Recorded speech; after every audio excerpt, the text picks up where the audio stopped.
if somebody has to watch this. All right.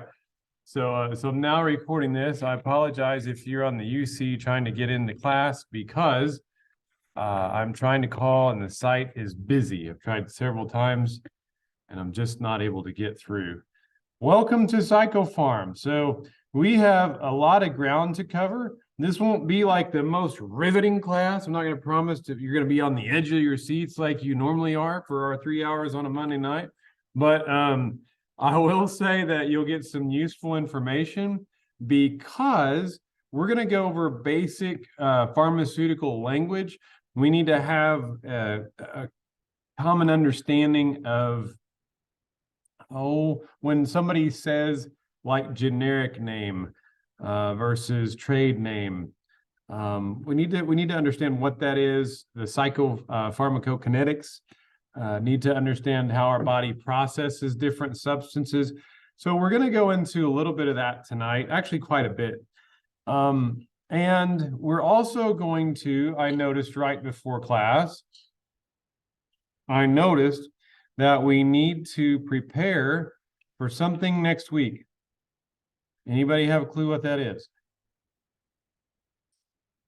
We have a test. Yeah, first exam. So I promised everybody that we do a nice review, and I plan to stick to that. I have a ghost in like classroom out there. It's really dark.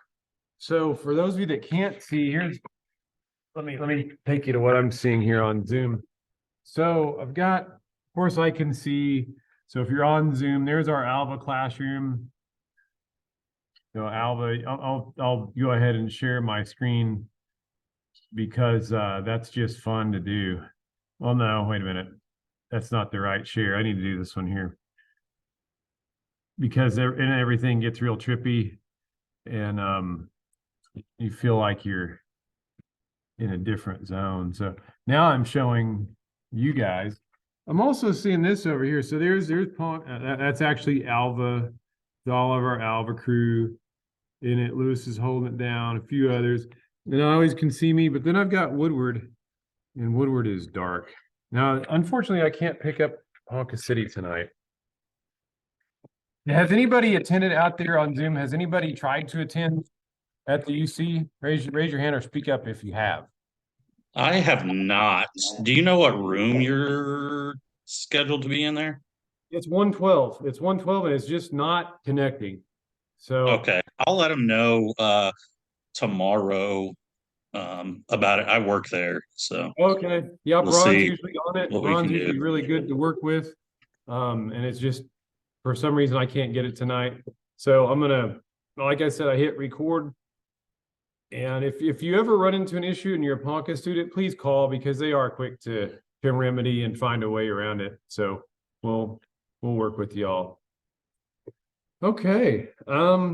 So yeah, next week is our test. Next week is our exam, and that's going to be important for us to know what's going to be on it because we've covered a lot of ground. Okay. So any questions before we? Yeah, I'm actually at the UC, but you never connected to it. I don't know if I missed something, but I'm trying. So thanks, Franny. So I'm trying to connect. I'm trying to connect to 112. Are you in 112? yes.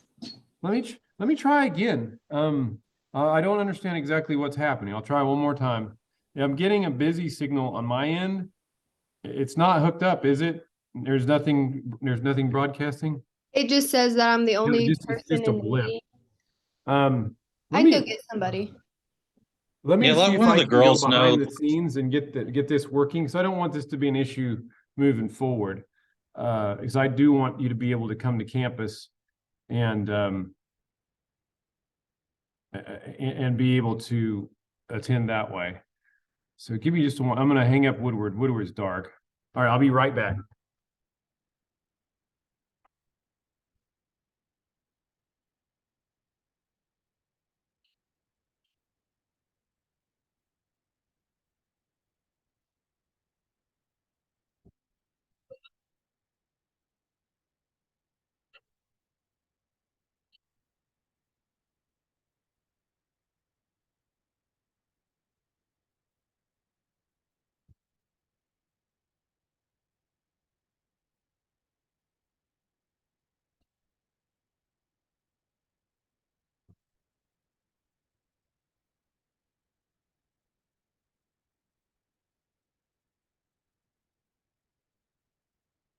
Okay, I'm back. ITV's working on it. Thanks for being flexible, Franny. While we get this worked out. Okay. Yeah, so we've talked a lot about addiction. We've talked a lot about basic brain functioning. If you're paying attention to our textbook, I'm jumping all over the map in the textbook, kind of going all over the place. I apologize for that. This, like I said, is not going to be the most riveting class that I ever teach. It's just a lot of information. I will have you understand, like, I'll highlight the slides that are going to be on the exam, and so I'll spend a little extra time on that.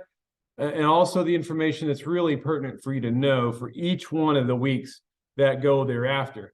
So what we'll come to at the end of tonight is kind of wrapping up this general overview of the brain, of neurotransmission, and then also just basic pharmacology information.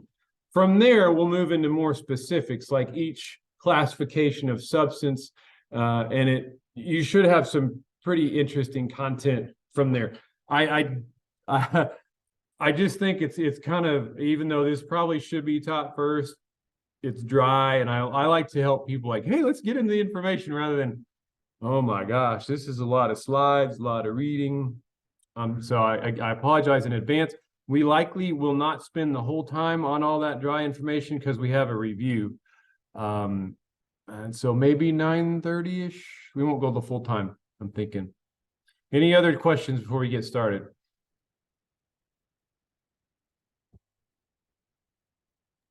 Did you see my direct message? Okay, everybody's ready. It's like we're ready if you are. All right, let's get it.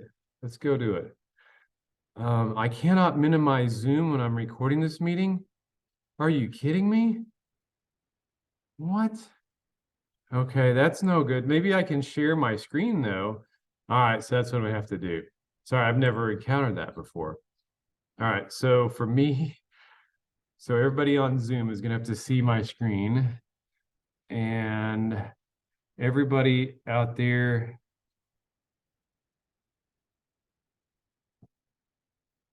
there we go. So we're all on the same page. Yeah, let's go into psychopharmacology. Just so you know, here's our syllabus. Here's where we are. I hope you all did. If you're undergrad, I hope you did your journal. I know that closed soon. Exam 213, not that long ago, 2/13/2023. It'll be deployed next week. Okay, this is also important. How many of you live, well, I know Carla does. Well, not possible. Raise your hand if you live more than 30 minutes from a campus. Got a couple of people out there. Okay, quite a few of you actually. All right, Jessica, Chris, Shaughnessy. Okay. Here's the issue. We have a test, and we need to figure out a way for you to take that test on a campus, if at all possible. If not, we'll have to have like a proctor, because it's an online, it'll be timed. You have like 75 minutes. And so generally what I do is we'll have a place at the UC, we'll have a place in Alva, have a place here at Enid. If you're closer to Woodward, we'll have a place out there where you sit and you take the exam for the first 75 minutes.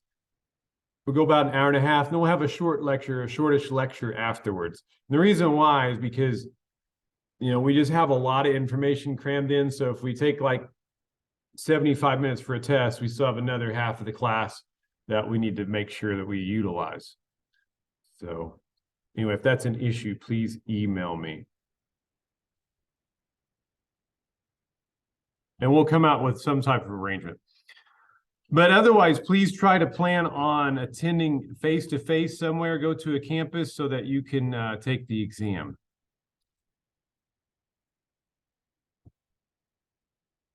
Okay, for those of you following along at home and on campus, we're going to go into basic pharmacological information.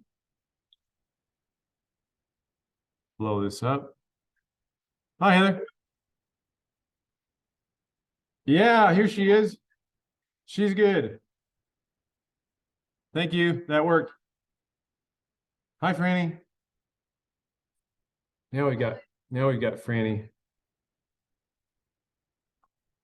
And I guess you can figure out what's the better broadcast here, Franny. You can figure out, is Zoom better? So that she's our test subject. If we're doing an experiment, Franny's going to tell us whether Zoom is better or whether the classroom is better. All right.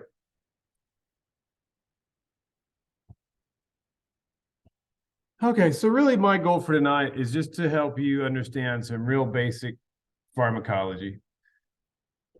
And if you were going to go to like a, whoa, that needs to stop moving. That's not what I'm doing right now.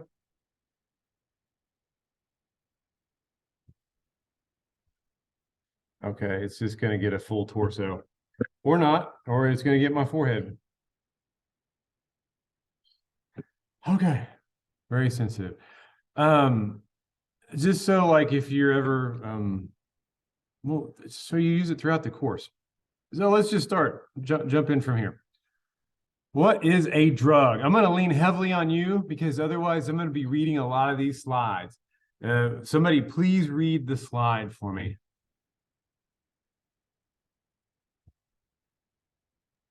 From the Middle English, drog, Oh, wait. which means to slow down. I'm not sharing my screen, or I am sharing my screen. Oh, not. Thank you. I was. When I get a call in, it messes everything up. Okay, here we go.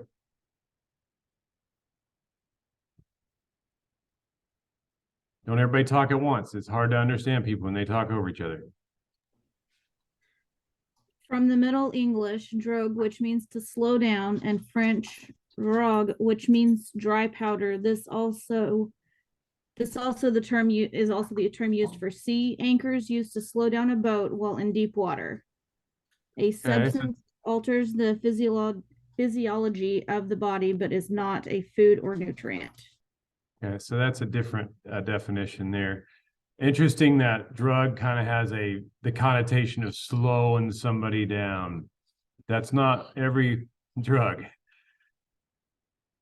All right, so how do we name drugs? Drugs have a lot of different names actually.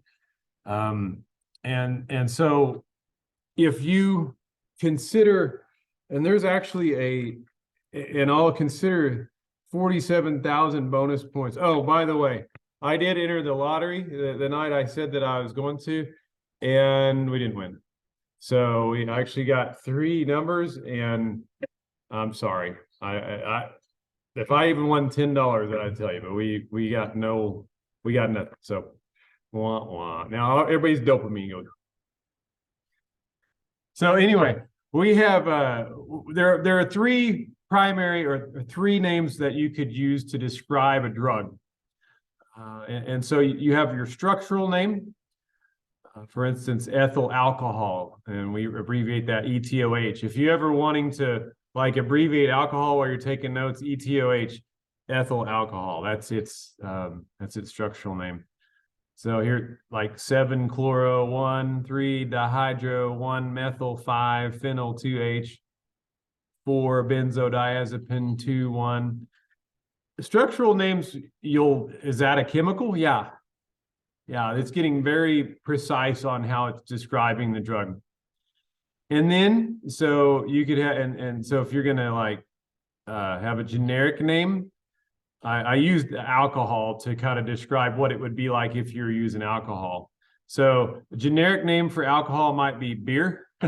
And so to carry that over to like a pill form, diazepam. Now the generic name at the last prefix, the apam on that, or diazepam, that'll tell you something about how it works in the body, and we'll learn more about that. There's actually a chart in this book somewhere. If somebody can locate, page 681. Sorry, it's on the slide. Sorry, I just gave away your $64,000 bonus points. So page 681, if you go to actually page 682, it'll give you what we're kind of talking about on this particular slide right here. So if it's got a nice reference chart, and Raise your hand if you don't have, let me see how many people I can see here. Raise your hand if you don't have the book for a reference. No shame in the game. Okay. We got a couple of people out there. No worries. Let me see if I can put this over here.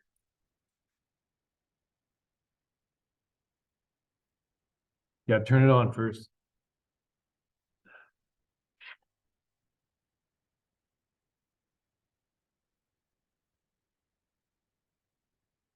Okay, this is what page 682 looks like in your textbook.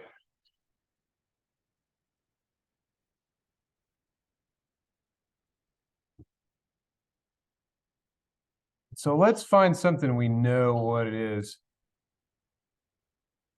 So, okay, we know like these here, like Paxil, Effexor, Zoloft, Wellbutrin, Prozac. So we've got fluoxetine, sertraline, paroxetine, venlafaxine. Then we've got Prestique, and that's a newer one, desvenlafaxine. What do you notice about the last few letters of most of these here? They usually all end in I-N-E. I-N-E, right? I-N-E. Okay, that's telling you something about its SSRI status. And so, how it's actually working, what it's actually doing. When you get to like, scroll down a bit, I thought they had a more comprehensive list, but they don't.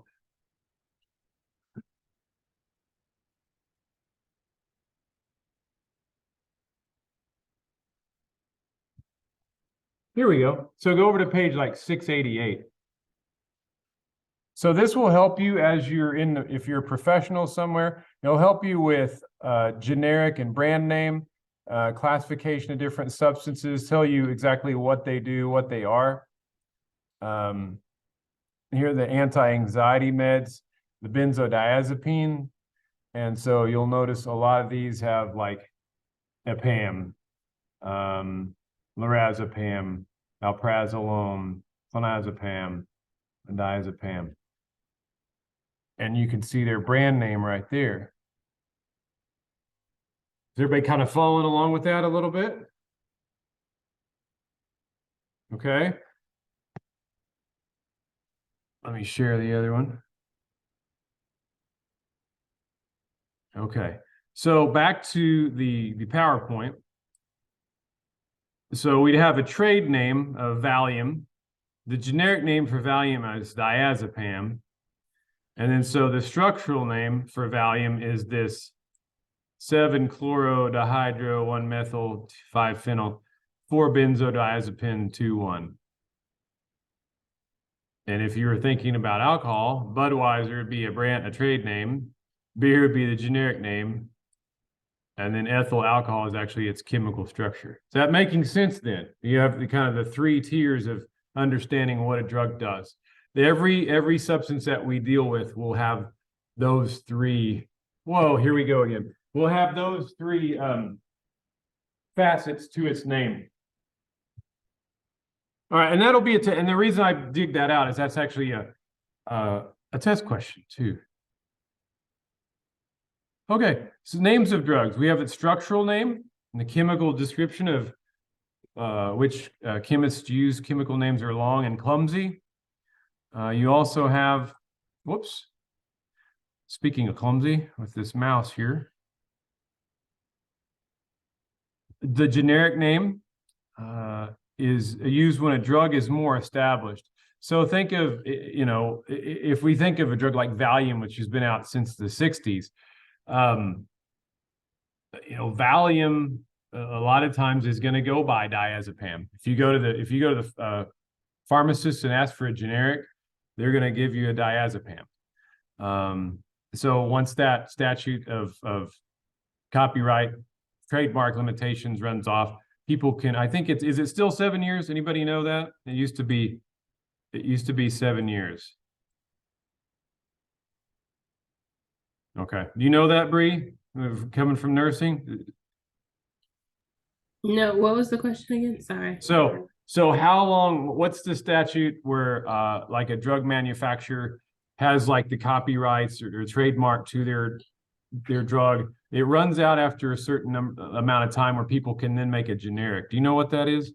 No, I remember learning about it, but I don't remember. Okay, I think it's 7 years. But that then, that the person who manufactured can then charge really like high rates. They can charge a lot of money for that because they hypothetically went through research and development. And so you see a lot of times the trade name, the brand name of the drug will be higher than the generic. So not oftentimes the chemical structure is identical. Okay. Thank you for that. But the generic name is tied a little bit to its chemical name because it provides clues as the type of drug it is.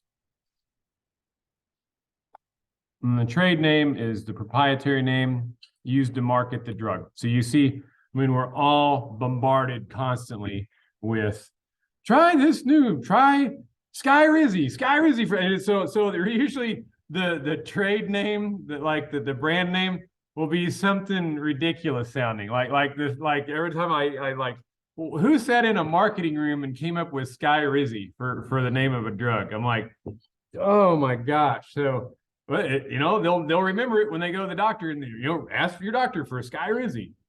So, I'm sorry, that's just obviously their marketing work because I'm remembering it in the psychopharmacology class.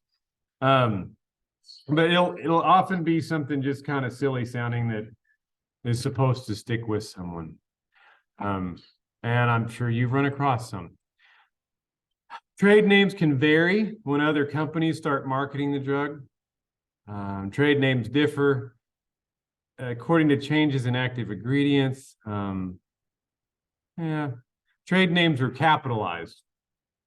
So capitalized Skyrizi with a big capital S. Capitalized Prozac with a capital P, even though it's sertraline. Okay.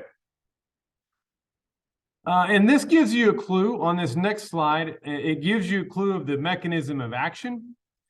If you have a generic drug stem name with ADOL, those are usually analgesics like tazidilene or spironolactone or levonorgestrel, ADOL. They'll tell you, hey, that's probably an analgesic. Axine, remember I said INE for, we'll go back down to that in just a minute. That it can be an anti-anxiety, antidepressant inhibitor of norepinephrine and dopamine reuptake. There's one of those. Azepam, anti-anxiety agents, lorazepam, for instance. So what do they give you when you go to the dentist and you're going to get a shot to numb out your cheek? What's that called? Because maybe they're gonna pull a tooth. What are they gonna inject into your gums here? Nobody goes to the dentist anymore. Is it Novocaine? It is Novocaine, a cane. So what do you think it's related to, Novocaine? Yeah, absolutely it is. And so you see the generic stem name of CAINE, cane, those are local anesthetics. I said Novocaine, benzocaine. If you get some like Anbesol or something for your, the numb out, look, it's got benzocaine in it. So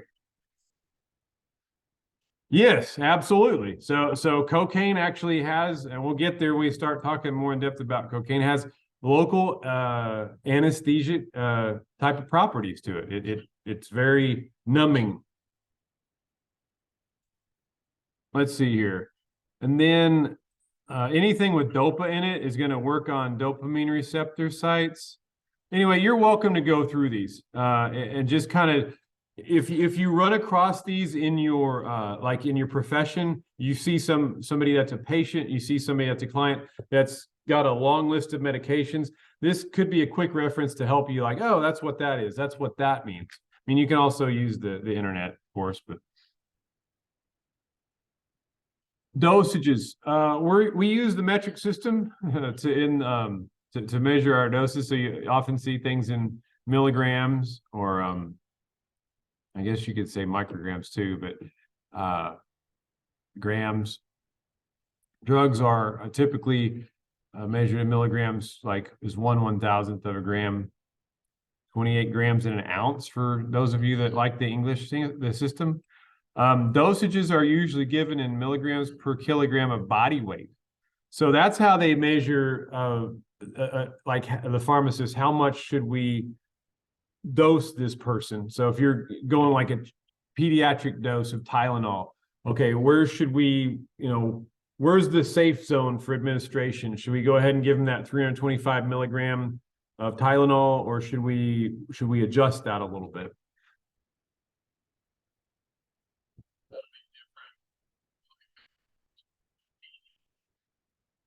Absolutely. That's late. Thank you for the foreshadowing. We're getting there on ED and LD 50. Yes, sir.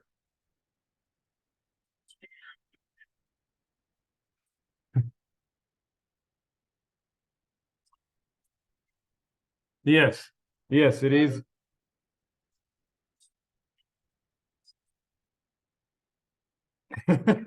Right. Right. Okay. So those of you out on the street buying an ounce, you're trying to, okay, how should I put that? I'm not encouraging that behavior, by the way. I'm just trying to make a joke. But anyway, yeah, you want to throw some milligrams at your dealer. That's a joke. It's a joke. Take everything I say with a grain of salt. All right. Dose response curves. So it's really important. How do we determine how much of a drug to administer? There's a really key term that I want to spend a little bit of time digging out. So there's a term called titrate, and you spell that Titrate, titrate, just like it sounds. Anybody know what it means to titrate a medication? You start off with like a higher dose, and then you get smaller and smaller until like you get to the range that you want. Yeah. So Bree's absolutely on the right track. When you give somebody a medication, you want to titrate that dose to make sure it's the minimum effective for that person. So you're not giving them a medication that is unnecessary, an unnecessarily high dose. I would argue the main reason for that is because each medication has side effects that aren't necessarily wanted by what you're trying to treat, with its primary effect. So by titrating a medication, you're oftentimes trying to balance out what's the minimum effective dose I can give this person while weighing out all of these side effects, trying to minimize those. So if you hear the word titrate, it's really important because it helps you understand, okay, yeah, we don't want to just give somebody a massive dose of this for no reason if this much could actually be effective. Keep that kind of in your titrate. Keep that in your vocabulary. That's the word of the night, the Sesame Street word of the night. Okay, let's keep going. All right, so how do we determine a therapeutic dose? What would be too much, too little? In your text on page 84 to 90, it talks a lot about dose response curves. Lewis was going a little ahead of us there, and I appreciate that. So dose response curves, you can go to those pages. It's really illustrated on each one of those pages, actually. And so we'll talk a little bit about that dose response curve. It's really related to what Lewis was saying with the ED50 and LD50. And that it's the conclusion of that discussion about the dose response curve on page 90 and 91. ED50 is not erectile dysfunction as much as you might have heard that on TV. ED50 is actually effective dose. And so effective dose, a really quick definition of effective dose is the medium effective dose that is effective in 50% of the individuals tested. So if you're giving somebody something for, I don't know, let's say you're giving somebody something for ADHD, because on 85 they're using like methamphetamine, D-amphetamine, and caffeine. And so you're trying to figure out, okay, I don't want to give this little kid so much amphetamine that they're amped up and running across the room and screaming and not eating. Yeah, a lot of times when little kids get they get like a Ritalin prescription, a lot of times you'll see weight decrease, and you don't want kids who are growing, who are like 8 or 10 years old. You obviously want them to be putting on weight, and not it is an appetite suppressant. So, where can we go with these studies with, okay, 50% of our sample is responding to this effective dose. In other words, we're getting an effect at 50% of the sample with this level of a dose. That's called an effect. That's called an ED50. That'll make more sense as we flesh this out more. LD50 is the amount of a drug that would be lethal in 50% of individuals tested. So oftentimes you're not going to just kill people. I mean, maybe back in the day before we had like ethics for science and things. Anyway, no, you don't obviously want to kill people in your experimental group. And so you hypothesize based on animal research, you hypothesize based on other experiences, how much of a drug oftentimes would be lethal. So we've done, alcohol has been around for thousands of years. So if you have a blood alcohol level of 0.5, that is the LD50. And that's 50% of people are going to die. If you have a blood alcohol level of half, basically half of 1% of your bloodstream is alcohol, half of you are going to die. So you definitely don't want to approach that when you're dosing somebody. When I worked at Meadow Lake Hospital, there was a blood pressure medication called clonidine. And it's not to be confused with Klonopin. Klonopin is a really strong benzodiazepine anti-anxiety. But they use clonidine, a blood pressure medication, to help control ADHD symptoms, really out of control behaviors.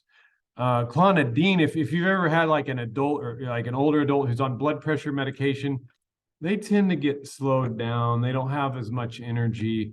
It does, dilates, it basically it brings your blood pressure down. So you're not, it's the opposite of being on like caffeine or a stimulant.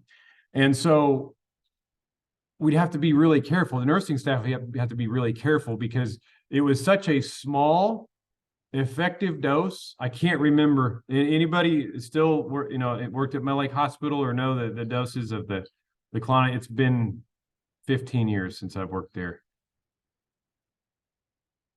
Anyway, clonidine. Clonidine's a blood pressure medication, very potent one. So we could be talking about 5 milligrams, and that's where we would want to stay. But it's, you think about 5 milligrams, that's not very much. That's 1/1000th of a gram. 5 1/1000ths of a gram. So you don't want to give somebody 50 milligrams because that would kill them very quickly. That has a very low therapeutic index, which means there's a window of safety with that drug that's very small. How they figure out the therapeutic index, it's actually an equation. You find the effective dose in 50% of the population. And I want to make sure I get the equation right because it's on the test. I don't think it's right on the slideshow. Yeah, it is. It is right on the slideshow. So it'll give you a ratio. So this comes from page 91.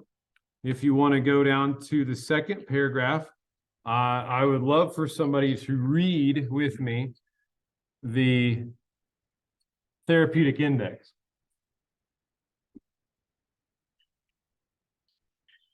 This is on page 91, the second paragraph, which starts out to illustrate.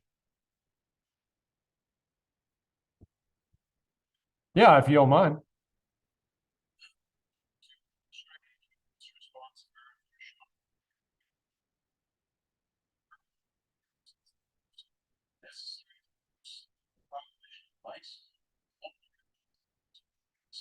Kill a similar population. This example, the LD50, E50 ratio is seen to be 100 to 10 or 10. Although the response in this case is death, a therapeutic index can be determined for any drug. Okay, so the therapeutic index of 10 in this example may seem like a rather large margin, but note that at a dose of 50 milligrams, 95% of the mice sleep while 5% of the mice die. So it's kind of like the blood pressure medication I was trying to discuss with you. Okay, so yeah, we did put 95% of the kids to sleep, but 5 of them died. So it's that's if you have a really small therapeutic index, if it's 10 to 1 or 10, it's still not necessarily very safe. This overlap demonstrates both difficulty in assessing the relative safety of drugs for use in large populations and the biological variation in individual responses to drugs. That's very important to note that each one of you, I mean, you've kind of heard this, everybody reacts to substances differently. There's actually a lot of truth to that. Each one of us have a different reaction to different medications, to different drugs. And so whereas somebody might be a happy drunk, another person might get, a dose of alcohol and be very lethargic and want to go to sleep and not want to talk. You can use that analogy across the board fairly well for different substances. Some people may take a stimulant and have kind of a calming effect. Other people may take a stimulant and just be kind of off the wall and want to talk. And it really kind of depends on our individual tolerances for drugs. And tolerance is a bad word because it can be used for something else, but just our individual responses are different. And so not every medication is going to be appropriate. Some people manifest a lot of different side effects where another person might manifest, hey, that actually is a good medication for that person.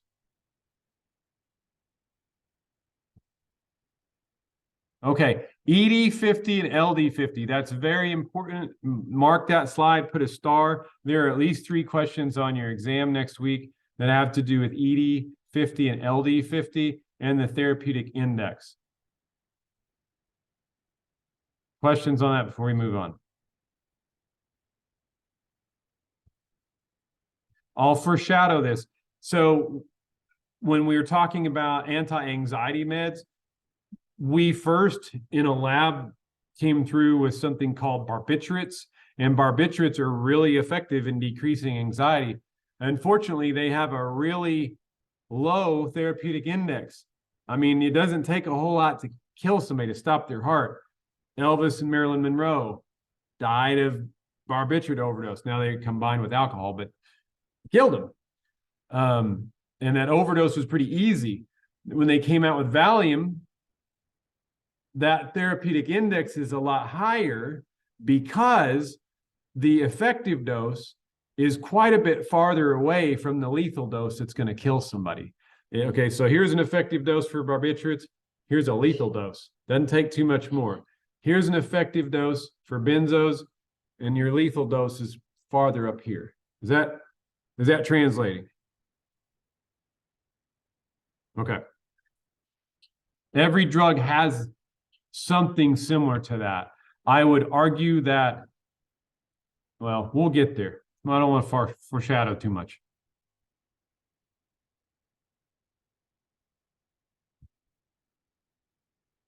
Okay, and so here's, I was pulling it out of the book. I had on a slide. So anyway, this shows you like the effective dose. Here's enough for 50% of the people to go to sleep, 1 milligram. And at 100 milligrams, here's enough for half the people to die. And you can see that people start dying at about 10 milligrams. So what would you want to start titrating this medication if you're going to give this medication right here in this first box? Where would you want to start your average person off with a dose of this med?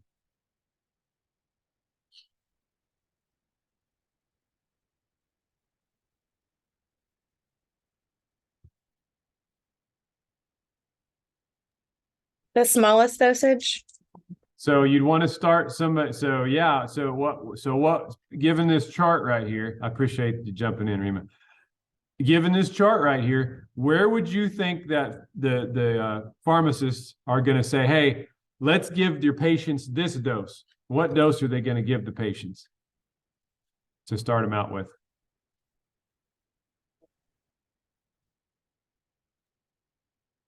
One. Yeah, 1. Because right there, 1 is the ED50. So 50% get an effect at 1 milligram. So if I were going to titrate this med, I can either increase the dose a little bit or I can decrease the dose a little bit. But let's start them at 1 and see how they respond. I certainly wouldn't want to start them at 10. Why? 50% chance that it would kill them. Well, it's not quite there, but people start dying at 10. So if I have 1 out of 100 of my people that are taking my drug die, not good. So you can see the LD50 is 100 here. So what is the therapeutic index for this drug? And we go back here. The ratio is lethal dose to effective dose. So in this case, I'll help you through it. The lethal dose is what? 100. 100, and the effective dose is 1. So you have a therapeutic index of 100 to 1. That's a pretty safe drug.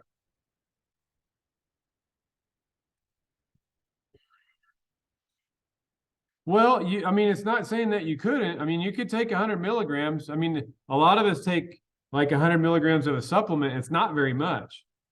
I mean, so a person could overdose, but as far as you taking like you being a pharmacist and making sure people take this med each day, 1 milligram, yeah, that's okay. Because you're going to probably have to take at least 10 pills to really start messing yourself up. But there's a really quick death response curve between 10 to 100. I mean, you could see some bad stuff happen at 10, but you'd really have to overdose that pill. Making sense?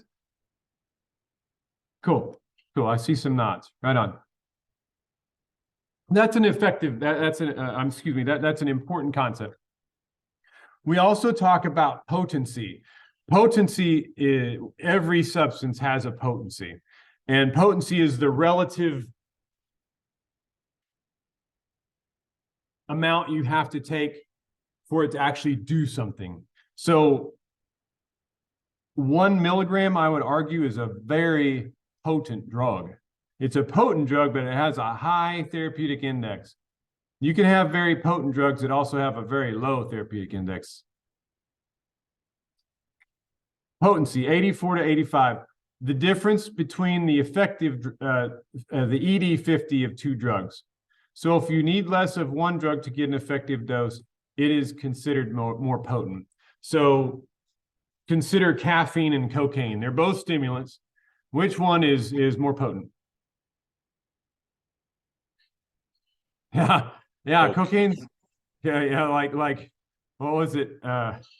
Dave Chappelle had Rick James on. He said, cocaine's a hell of a drug. So yes, absolutely. Cocaine is way more potent than say caffeine.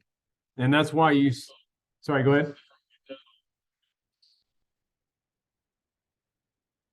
Yeah, there's a lot of differences in the substances in between caffeine and cocaine. So you could have two similar forms of caffeine, and so you like say from a coffee bean versus a tea leaf.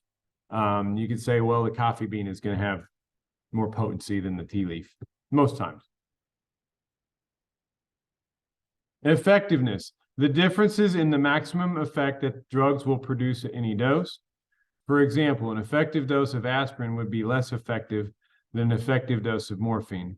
So consider those 2 points: potency, how much of a drug to get an effect, and effectiveness, what is the actual effect of the substance. When we're looking for painkillers, if we want a more effective painkiller, morphine is a hell of a lot more effective than aspirin.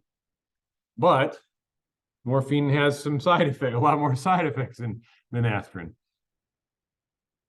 And then we get into primary effects and side effects.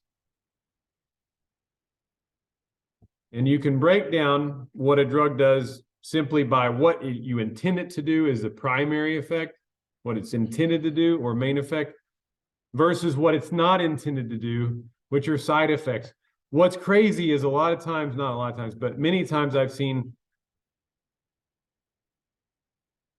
not pharmacists, but doctors over the years prescribe something for its side effect. Like, I know the side effect for this drug, but it's going to treat this in this individual. So even though the drug was made for this, it has side effect of this. So I'm going to still prescribe it for this particular condition. Prozac, for example. Sorry, go ahead.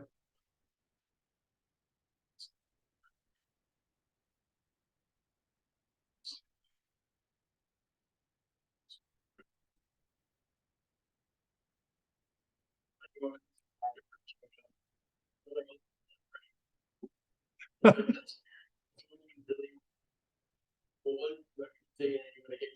yeah, it's going to be like, oh, side effect of that is blood pressure medication. It was like originally pressure medication, but it was found to like also cure. Yeah, thank you for that illustration. Absolutely perfect illustration. So, and actually, it sounds like the antipsychotic, because of the side effect. Well, it was also found to be, having antipsychotic properties, but it was originally for blood pressure. So you have this side effect that people are now prescribing for exactly what we're talking about right here.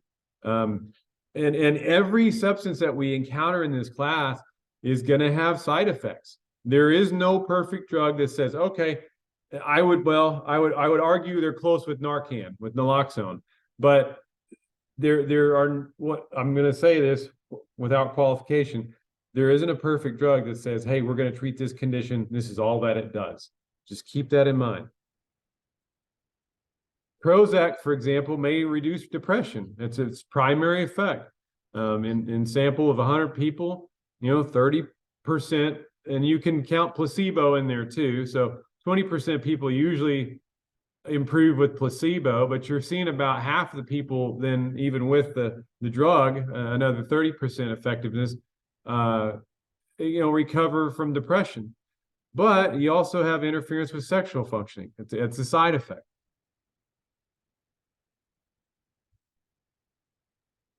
All right, drug interactions are covered on page 35 and 81.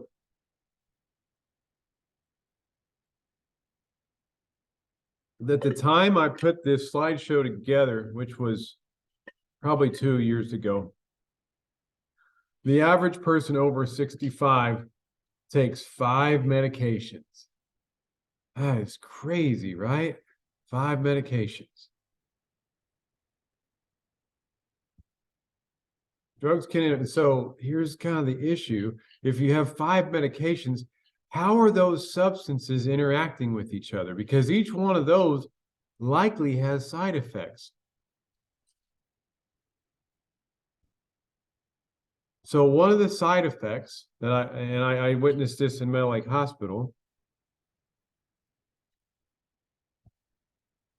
One of the side effects of, for instance, ADHD medication is weight loss. So a lot of times with kids, they also give them like Pediasure, make sure they get, make sure they're getting nutrients, because the kids aren't eating at the cafeteria and they're not hungry. They've got all this energy. And you might also have anxiety with that. I have some anxiety that goes along with that. And so, okay, well, let's go ahead and medicate that side effect with some buspirone. And maybe that has a side effect. So then maybe another psychiatrist sees the child and says, well, they seem to be depressed. Okay, well, let's prescribe them some Zoloft, because the buspirone was slowing them down too much. They seem depressed. Well, let's prescribe them some Zoloft. That'll even out their mood. And so now we were originally trying to treat ADHD. Then we have a non-benzo anti-anxiety medication, and we also now have an antidepressant. I saw that a lot. I saw that quite a bit, where people start medicating the side effects. Now, what's the issue? What can be a problem with that? What's that? Absolutely. What did he say? Sorry, we can't hear on Zoom. Oh, okay. So he said over medication and also damaging reputation. My goodness. So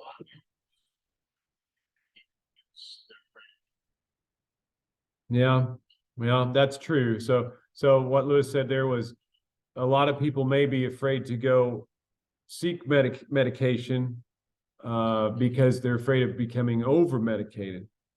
And from my experience working in child psychiatry,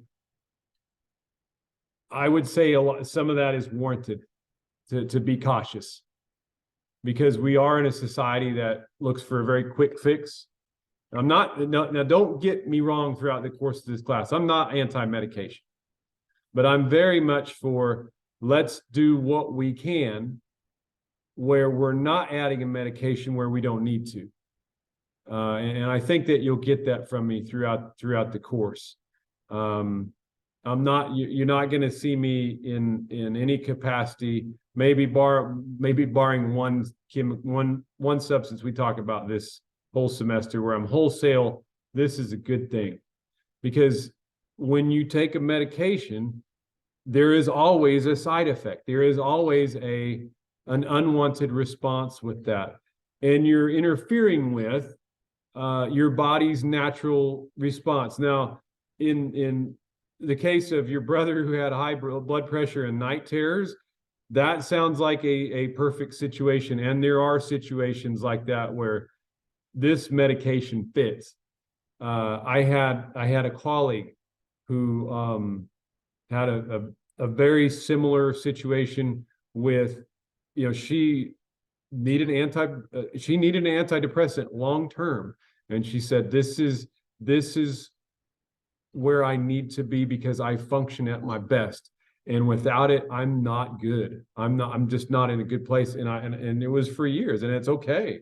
There's nothing, absolutely, if we have the technology to make someone better, let's do it. Let's use it. But I've also seen as a professional, and I think this comes, this is a little bit, I would say my blinders are because I worked with children and adolescents. And children and adolescents 20 years ago, when I started, really, we didn't have pharmaceutical trials with kids. It was all experimental. It was basically up to the psychiatrist to determine where the safe dose is and whether this is going to be effective for this kid. And it wasn't a long-term study of, okay, here's brain development. What if we add this to this person when they're 7 and they take it till they're 12? How is that impacting their neural development? That information wasn't there, full stop. And I'd argue many times it's still not there. So please, when you hear me, please know my perception is informed by a lot of working with kids who 90% of them were taking a pharmaceutical medication.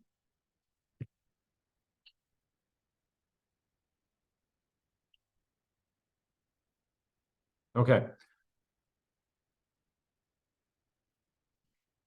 We digress, but that's okay. Hopefully that was an interesting digression. Drugs can interact in several ways. Page 87 takes you through some of these, and I mentioned these briefly in some of our other conversations. And so there's a chart at the top of page 87.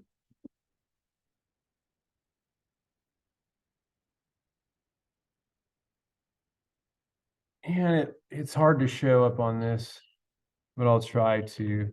Okay. So figure 315. Dose response functions produced by different types of drugs. A full agonist can produce the maximum possible effect. A partial agonist is not able to elicit the maximum effect at any dose.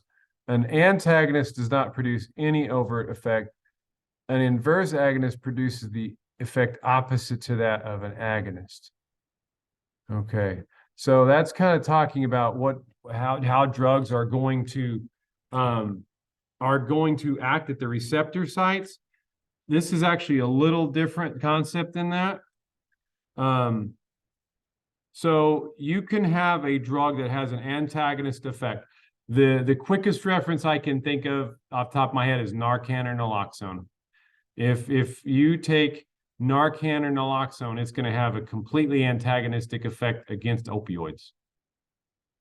Just if you take morphine or heroin and naloxone, morphine or heroin is not going to do squat because the Narcan knocks it out. It replaces it on the receptor side. But you can also have substances with additive effects. What's an additive effect? Amplifies an effect. A good example of an amplified effect would be somebody who drinks a couple of beers and then takes like a Xanax. The issue with that is the alcohol is working at your GABA receptor sites. The Xanax is also going to work at the GABA receptor site and cause an additive effect. If you see things that say do not mix with alcohol, it's likely because those are going to have an additive effect, meaning it's going to amplify whatever the other drug or medication that person is taking. There's also such a thing as a super additive effect. And that would be like, I referenced alcohol and barbiturates. Those have a super additive effect. It's like where GABA shuts everything down, you put those two together, it shuts everything down.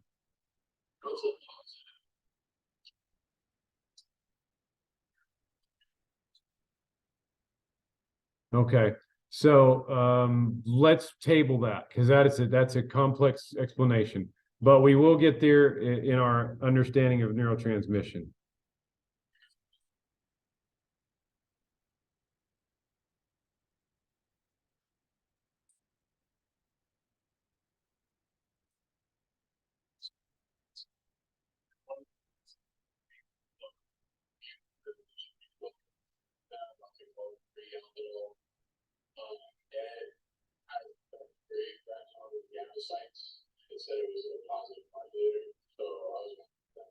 Really? Bring that back up when we get into GABA, and I think that's in the next couple of weeks.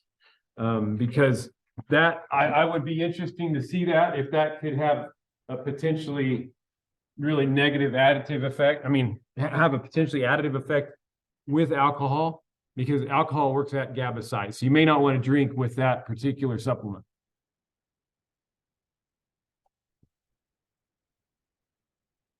All right, drug interactions continued. So the antagonist effect, it counteracts. Some people try to do this with alcohol and caffeine. So for instance, all right, I've been drinking. I'm going to drink a couple cups of coffee. I'm going to go drive. is that really an antagonist effect for, is caffeine really an antagonist for alcohol? No, it's not going to stop the alcohol from working. Now, it might give that person a little more alertness, but it's not going to make them any more coordinated. It might keep. Yes. So, yes. So, okay, that's a good point too. So I've been kind of focused on the legal drugs this tonight, because we're kind of going into, chemical properties and this and that.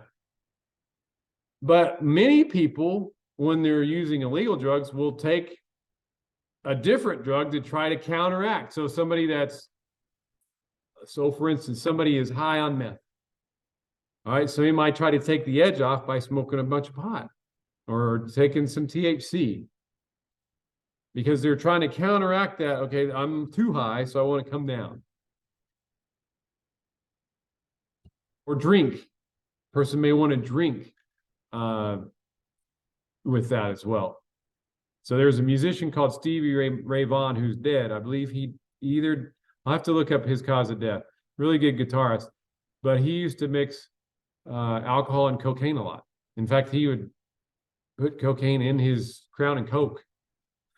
So it was the original Crown and Coke, I guess you could say.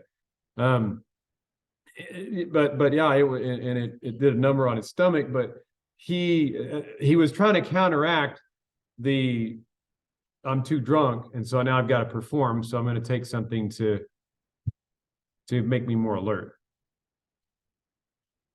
That's really hard for your body, by the way, because your body's trying to metabolize one thing and trying to establish homeostasis one way, but another person's taking a substance that's doing this. So it's really hard for your body to deal with that. So you can have an antagonistic effect. You can also have an additive effect. I would argue there's an additive effect with alcohol and marijuana. Super additive effect or potentiation. When one drug really increases another drug's effect, such as barbiturates, benzos, and alcohol, they greatly increase sedation. All right, so now flipping all around in our book, going to page 4, there are many different ways that substances can enter our body. And this makes a huge difference on how they impact and how quickly they become effective, how potent they are, and how our body is going to begin to metabolize those substances. So, chapter 1, pharmacokinetics.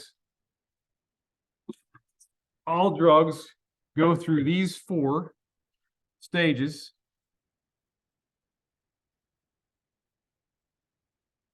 The drug's absorbed, the drug's distributed,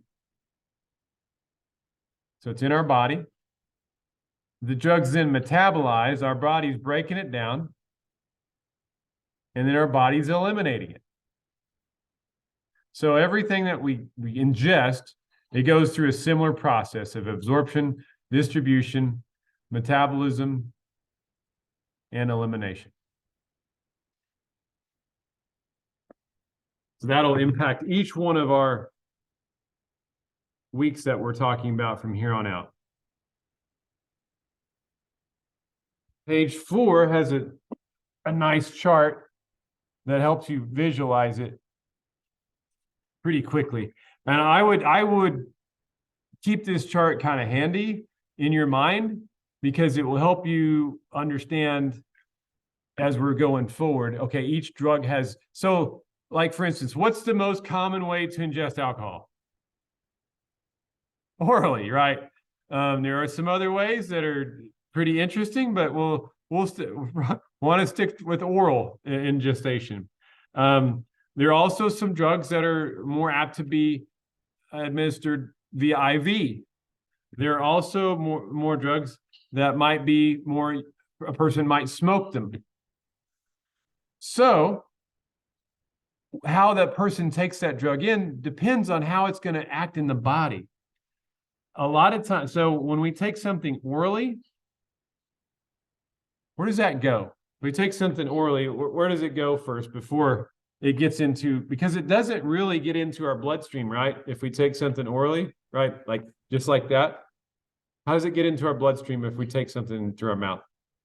Stomach. Yeah, it's got to go through the digestive tract. It's got to go, most times it's not absorbed as much in the stomach as in the small intestine. Our small intestine really is what absorbs our nutrients. Our stomach really breaks it down and then sends it to our small intestine. So how long does it take for us to, like, say we're taking I've got vodka in here, and that's what's helping me teach this class, help me get through tonight. So I'm taking a drink of vodka. How long is it going to take for that to take effect in my body?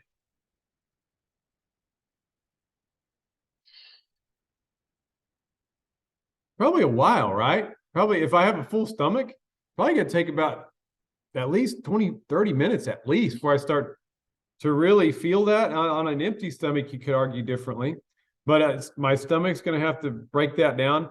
And my stomach is actually going to start breaking down the alcohol to where it doesn't get absorbed.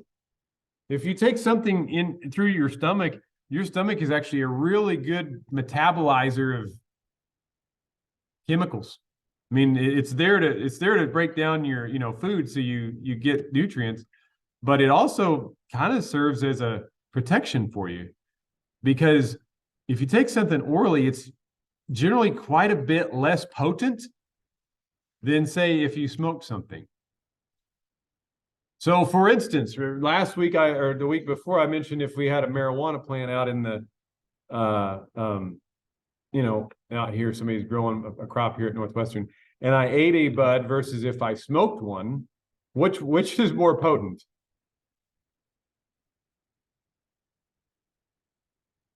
Smoking. Yes, absolutely. And the reason why is because it doesn't get metabolized in your stomach. It goes straight into your lungs and then goes straight into your bloodstream. So smoking is a very potent, it usually makes a substance a lot more potent than it would be if somebody were ingesting via oral. So there are a lot of different ways. Pharmacokinetics, drug absorption, sites of action. Drugs typically act at one or a few sites. A drug may get into the body but be ineffective because it never reaches the site of action. For example, some people are unable to absorb certain nutrients through their GI tract.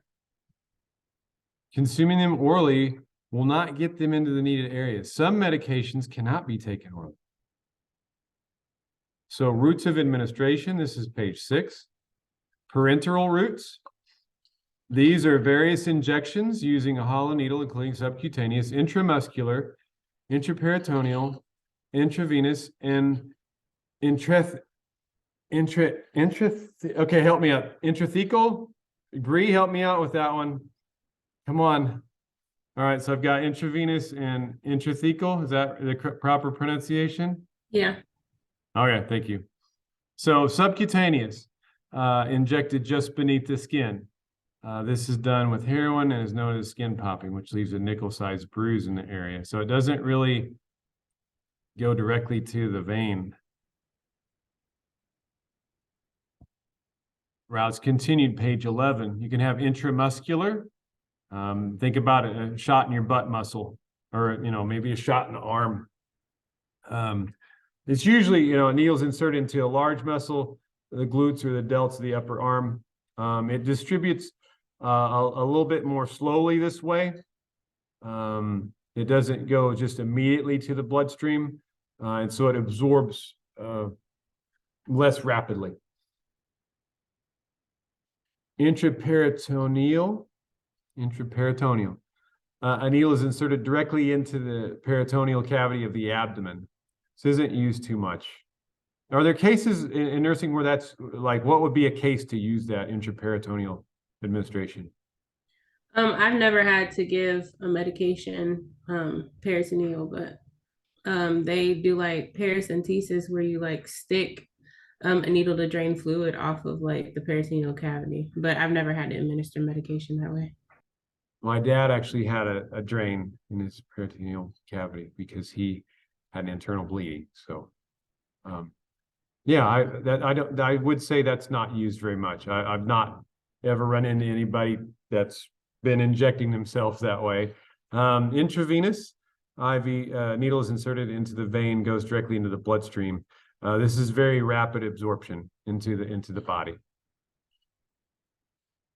Other parenteral routes include intrathecal injections, such as through the cannula into the spine, or brain ventricles. So would that be like Like an in epidural. child? Yeah, epidural. That's what I was thinking of. Thank you. Absorptions from sites. Drugs must go from the site of injection into the bloodstream and then to their site of action. Blood flows differ from various sites. Absorption rates vary. As we will discover, there are a number of ways the body gets drugs to their intended sites of action, including diffusion and active transport. Administration through the skin.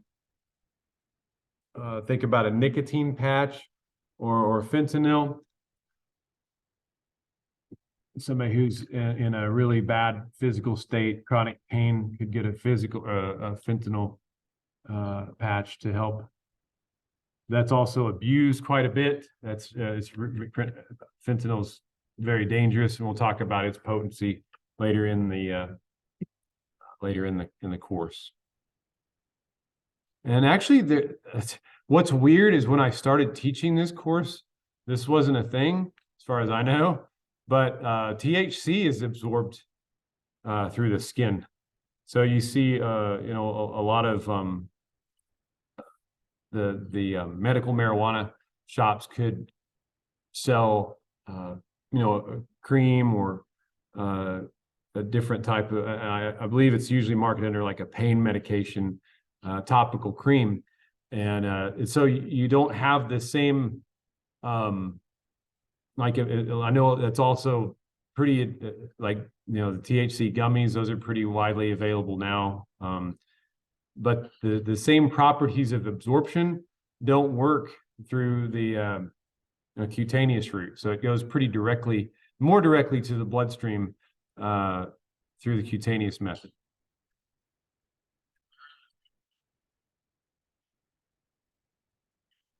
I haven't really looked at that research too much. That'd be interesting to see if somebody wants to take that, who's taking the cannabis project for those of you that are doing that out here in the graduate students. If somebody wanted to take that on, I would entertain that topic because I don't know too much about that. You could.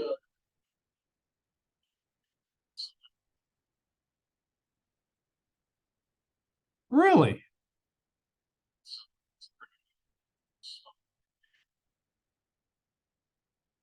Is there a reason for that?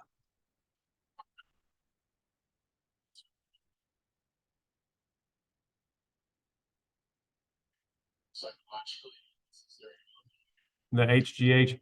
I'm wondering if it has something to do with detection. I'd also think that would be risky because obviously you have your vital organs in your abdomen. So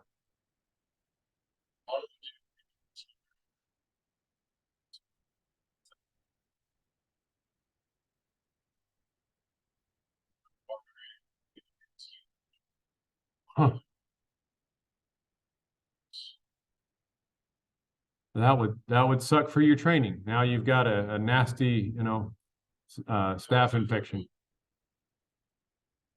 Oof. So you can have depot injections, other ways to administer. Depot injection, the drug is suspended in oil, often sesame oil, and is injected into a muscle where it absorbs slowly over time. I had my spleen removed. I had a bad bike wreck when I was 8, and I had to take prophylactic penicillin shots for 60 months. So that's 60 shots each month. I had to go in, and that was the treatment then when I was 8. And so I never want to see another needle in my ass again. I mean, I literally limped around for about 3 or 4 days after getting stabbed. And so So yeah, the depot injection, it involves getting in the muscle and absorbing slowly. Inhalation of gases, smoking. Lungs are super efficient. I mean, if we're talking about quickness of efficacy, I can't think of anything quicker than the lungs, because it's going to hit your lungs, it's going to be in your bloodstream.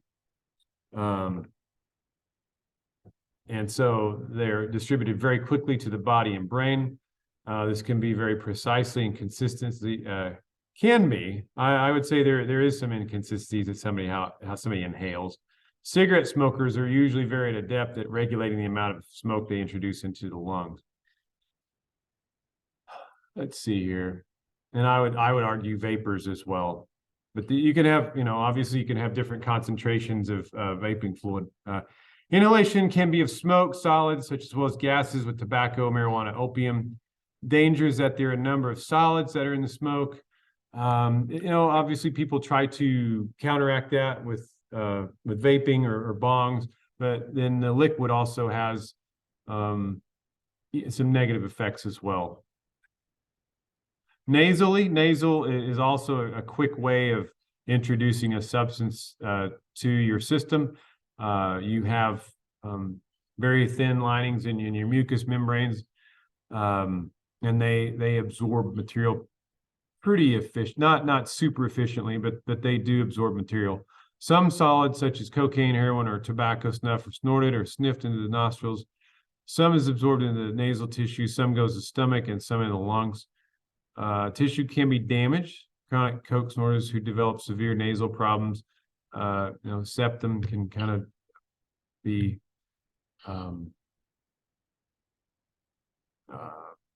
but basically just deteriorates away after a while, including destruction of the nasal septum. Enteral routes. Drugs can be administered orally. So oral and rectal administration, these would be called enteral routes. This is a question on your test. I know we're going to take a break in just a minute, but please flag this one. So enteral, think of your enterals. Think of your digestive tract here. So if you see the word enteral, think it's entering my body and going into my digestive tract. Okay. So drugs can be administered orally, swallowed, or held in the tongue, under the tongue. In addition, drugs are occasionally administered as a suppository. So you see that in kids sometimes can't take a pill, and so your rectal area is actually pretty efficient at absorbing. I heard horror stories years ago where people would try to give themselves an alcohol enema. That's just not.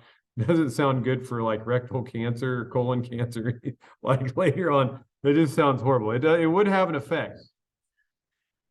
Pardon? Oh man, that just sounds. I mean, I was in college once. Let's go for the bong method. Okay, I can see that, but. Oh man, no thanks. All right, some more enteral methods. Stomach drugs can be absorbed, and a lot. So we'll see a lot of these medications absorbed through the stomach. The thing that will get us here is first pass metabolism. When it first goes into your stomach really breaks stuff down well. And before it gets to the intestines, a lot of the drug has lost its potency then. A number of factors affect absorption. How quickly the drug reaches the small intestines, such as the amount of food in the stomach, pH levels, presence of other drugs. Sometimes you can't take drugs with like grapefruit or like, some foods really interact and cause substances to be really either counteracted or additive, maybe an additive effect by what we eat. The body has several mechanisms to protect itself from poisons, such as the vomit reflex and sealing off the pyloric sphincter.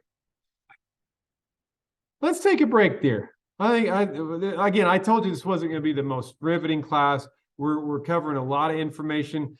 It is important to know, and so I'm going to highlight some things for our exam. Let's take 5 to 10.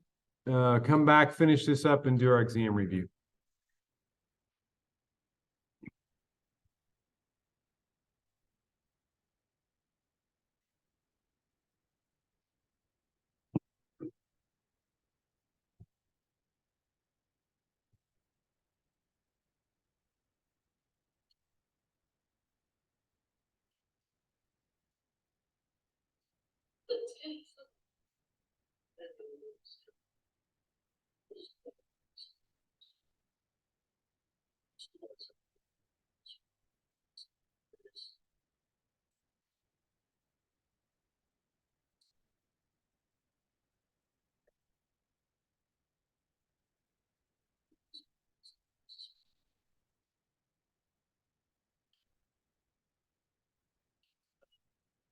Yeah.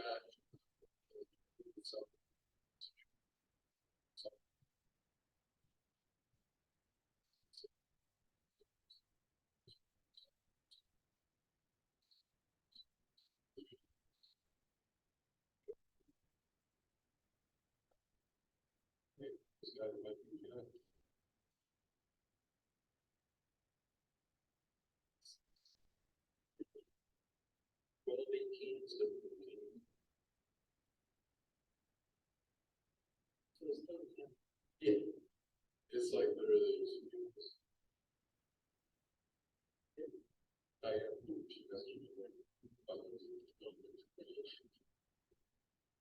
so like, I could get 90 minutes of it. I'm past the 10. It's not enough.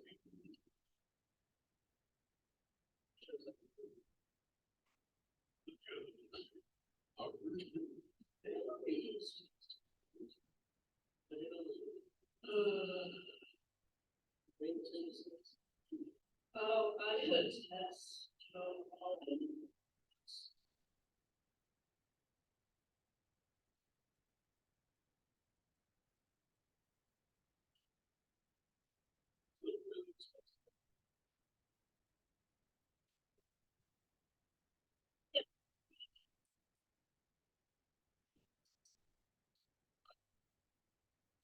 But like, so, like, I don't know this one.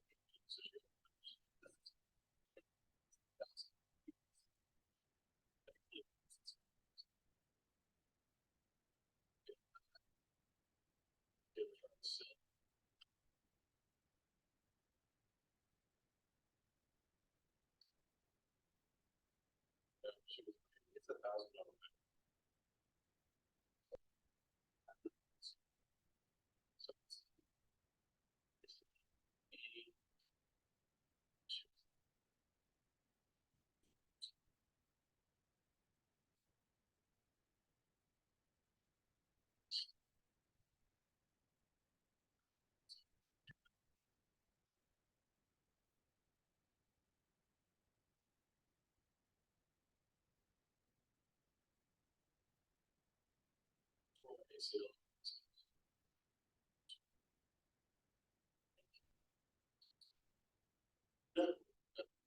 They told me it was a bone bruise for like a year while I continued running so long.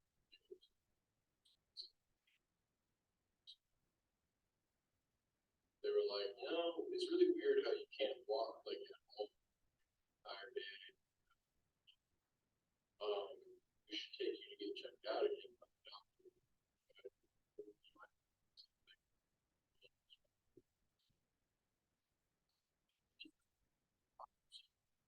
It was the same doctor.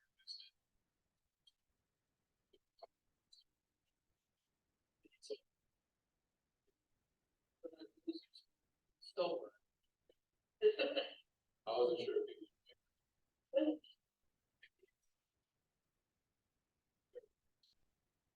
Yeah. I don't know days. Because like every time I go, right before surgery, it's like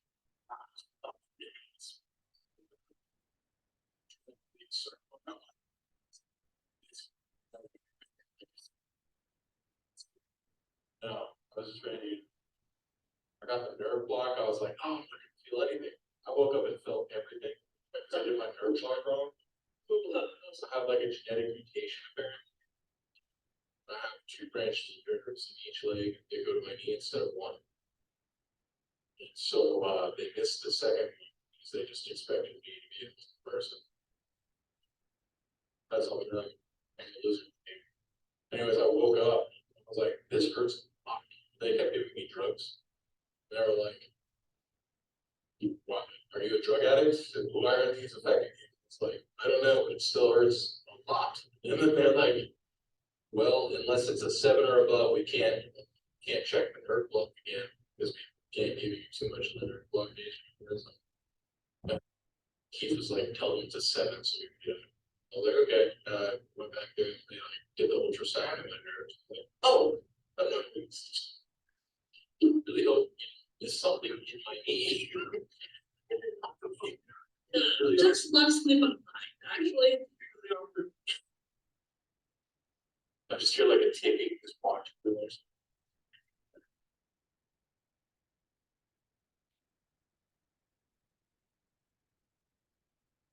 Yeah, and it felt great. I was like, oh, this is awesome. I was really, it was like they gave me so much that it was like to the point where they gave me another pill in the knee. Like, I don't know. We can't do anything. But so it's like that. Disclose something to us for me to check it. Could have been you or a big person. Yeah. Was anyone else?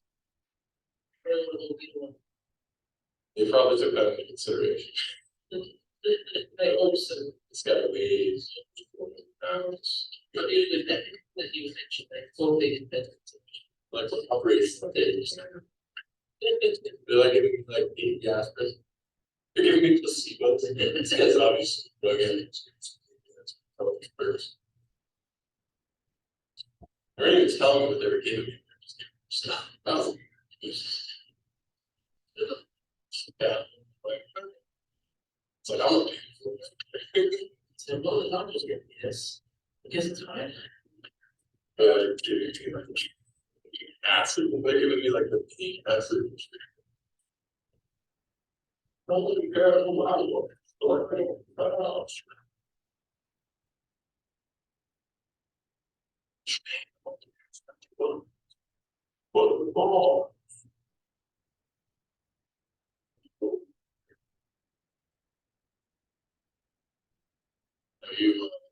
Are you a free YouTube watcher? I would say so, but I didn't. As a recently, I haven't been watching anything.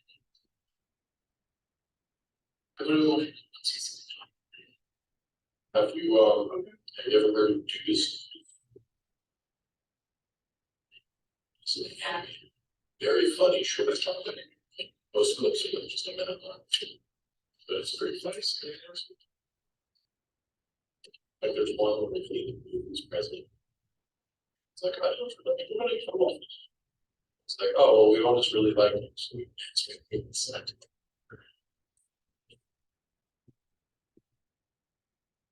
Oh, that's yeah, they're pretty prevalent on TikTok right now. I don't use TikTok, yes. Well, they have them.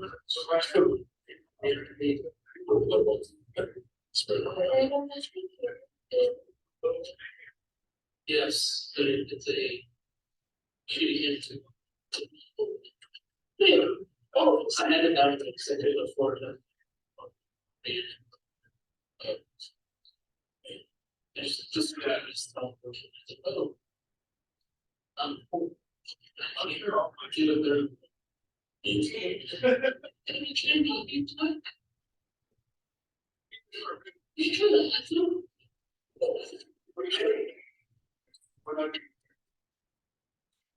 Yes, I'll be more reviews the best. I try it once every couple of summers. That's a lot of fun. But this is not regular. Not a good. It falls off. A lot of not being able to. It is uneven. My problem is avoiding gas in or area. You know, I get my car fixed and wait for like 2 months and then break down and sit for another year until I have the funds to fix whatever. It sounds like a bad idea. So, horrible. Just buying into something. Those little wonky changes really just keep me going. See this? Is it a truck? That's what I see on it. So, All right, gang, let's see here. Let's get back into this, get done so we can talk about tests. All right, lipid solubility. This is an important concept because it talks about if a medication or a drug is fat soluble. And if a drug is fat soluble, it crosses the blood-brain barrier easily, but it also tends to stay in your system longer. And so substances like THC, many of the benzos tend to stay, they're fat soluble, so they tend to stay in your system a little bit longer. It can take longer to eliminate them in your body to keep metabolizing them. So they're trapped in fat, slowly released back into the bloodstream. In a very rare cases, if somebody's a heavy chronic user, I mean, somebody could have THC in their system as much as a month, but it'd have to be, you really have to ingest a lot of THC, which I assume nowadays is possible. Slower metabolism also significantly lessens perceived withdrawal symptoms. So think about that homeostasis graph where I showed that tidal wave with intoxication, and then your body metabolizes the substance, and then you cross over that homeostasis line into withdrawal. So intoxication, withdrawal. If something's metabolized slowly, it's not going to hypothetically go down underneath that level of homeostasis as much. The withdrawal is hypothetically going to be somewhat less.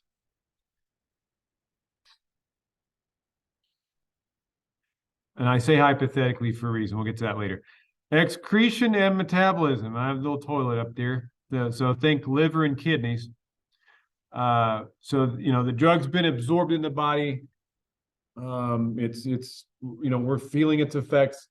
And now our body starts to metabolize and then excrete. And so our body has different ways of dealing with different substances. We've discussed how drugs are introduced in the body. Equally important is how drugs and their metabolic byproducts are removed from the body. Some drugs are excreted through the skin, sweat, through the lungs. So we actually get rid of some alcohol by breathing it out. You can smell it. But the primary means of drug removal involve the liver and the kidneys. All right, so your kidneys are highlighted in your text on pages 26 through 28.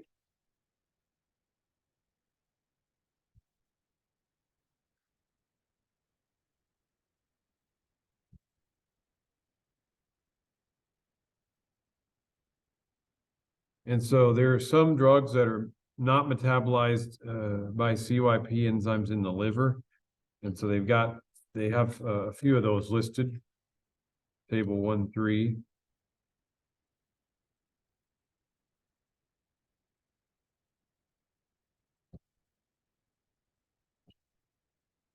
And then figure on page 28, figure 1-11, nephron within a kidney. Note the complexity of the structure and the intimate relationship between the blood supply and the nephron. Each kidney is composed of more than 1 million nephrons.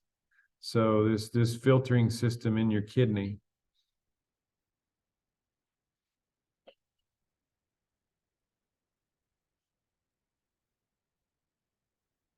Filtering, so the kidneys basically filter, there's Savannah wanting back in, everything out of the blood, and then selectively reabsorb what is necessary for the body to function.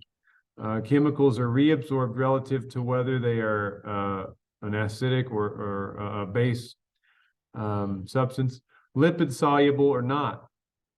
Blood is usually more acidic and urine is basic. The kidneys filter out and excrete drugs at higher rates when the concentrations are high. So they tend to kick on, and some drugs are diuretics, like alcohol is diuretic, so you're gonna urinate more. Caffeine's a diuretic. The liver, again, highlighted now on pages 28 and 29. And literally, your liver is a chemical factory. It breaks things down chemically, and a lot of times these are then these go out through your gastrointestinal tract. Located just below the diaphragm, chemicals are modified, but they also go back into your bloodstream. That's not completely accurate, but they are metabolized or are rendered less harmful. So that's rendered less harmful. Alcohol actually goes through a process of this first pass metabolism and getting broken down into a less harmful substance. The process of metabolism is facilitated by enzymes. And so we talked about enzymes in the brain, actually, which is a catalyst for controlling chemical reactions. One example is alcohol dehydrogenase, which is the enzyme used to break down alcohol in the liver. This enzyme takes a hydrogen molecule from alcohol and turns it into acetaldehyde, which is similar to vinegar and not chemically too far from formaldehyde, which is toxic. This detoxifies alcohol and moves it closer to being excreted from the body. Not everyone makes alcohol dehydrogenase, and certain chemicals interfere with it, such as disulfiram, which is antabuse. It makes people sick when they drink. In some cases, the metabolites are less toxic or less active than the original drug. And so when we metabolize THC, THC is actually metabolized into, the last time I looked, it's around 30 different substances, different THC derivative knockoffs. And so we have THC-like chemicals floating around in our bodies, even though the metabolites are not quite the same as what we ingested. For example, psilocybin, THC, and a number of antidepressant medications have active metabolites which require further breakdown before excretion. Enzymes, as a rule, tend to ionize molecules, which reduces lipid solubility, which means it doesn't go to your fat stores, and allows the kidneys not to reabsorb them and thus excrete them in the urine. All right, here's this first pass metabolism I was talking about. Blood from digestive system first travels to the liver because it's going in through our enteral system, where any drugs or alcohol or medications are subject to enzyme action to a significant degree. Drugs administered non-orally are not subject to first pass metabolism and can reach higher concentration in the body more quickly. That's an important mark down, first pass metabolism. We'll come back to that in just about every week after this.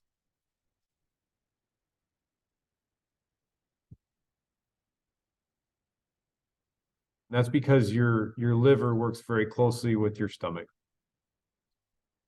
So enteral routes, your liver's working on it, your stomach's working on it, and it's breaking stuff down. Half-life's also a very important concept. I'm sorry, I get sick of talking after a while. If anybody has an idea of how to describe a half-life, what do you think half-life means? If you were to describe a half-life in your own words, and somebody who's encountered this concept before, how would you describe half-life? The amount of time it takes for the drug to get to half in your body, or like half of it's metabolized. Yeah, it's a half of it to metabolize in your body. That's a really quick, succinct. Valerie, nice work. You nailed that one. Half of the substance to metabolize in your body, and so it's basically like it's half over with. You took it, half of it's gone, you got another half to go. That's a pretty quick explanation and good enough for us. We're not going to be we're not going to be pharmacists when we're done. Well, maybe some of you are, maybe, but not at this point. Each drug has its own specific half-life. And so each drug has a longer or shorter mechanism of action. Those that have a short half-life are not going to last very long in the system. Alcohol has a pretty short half-life. Our livers are pretty efficient at breaking down alcohol and getting it on out. Stimulants usually have a pretty short half-life. Things like benzos, THC, those things have longer half-lives. It's going to take us a longer time to break those down and get them out. There are a number of factors that can influence a specific drug's half-life. So you can have, for instance, I'll give you this example from very recent memory for me. So I got COVID in October, and I have some risk factors. And so they gave me the antiviral medication. And I read the antiviral medication that they gave me, and it was originally formulated for treating HIV. And so I was like, wow, what is this? And so I did some research, like, what am I taking here? And so I was taking, I may have this backwards, but this is what I was taking actually 3 pills at a time. And I took 2 pills, which I believe were the actual antiviral med. And I took another pill that stopped the metabolism so that drug would have a longer half-life in my body. In other words, if I didn't take the other pill, which was actually harmful for my liver, I read, because it's stopping your liver from producing enzymes to break down the original substance. So I took the antiviral, and I took basically a drug that stops my liver, because you needed to extend the amount of time that the drug can work in your body. And so you can take different things and different medications interact with metabolism differently. So that's one case that just popped into my head. I've never used that example before because that's brand new for me, but that's how some substances can work. You can change a specific drug's half-life. The liver, like I mentioned before, is really efficient at metabolizing alcohol, has a short half-life. That says alcohol does not have a half-life. The liver can metabolize an ounce of alcohol per hour, no matter how much is in the system. Factors that, unless your liver is messed up, or well, that's another day. Factors that alter drug metabolism. So you can stimulate enzyme release. I believe some of the drugs that you can't take with like citrus fruits, the citrus fruits can tend to over metabolize some of those medications. We'll highlight those later.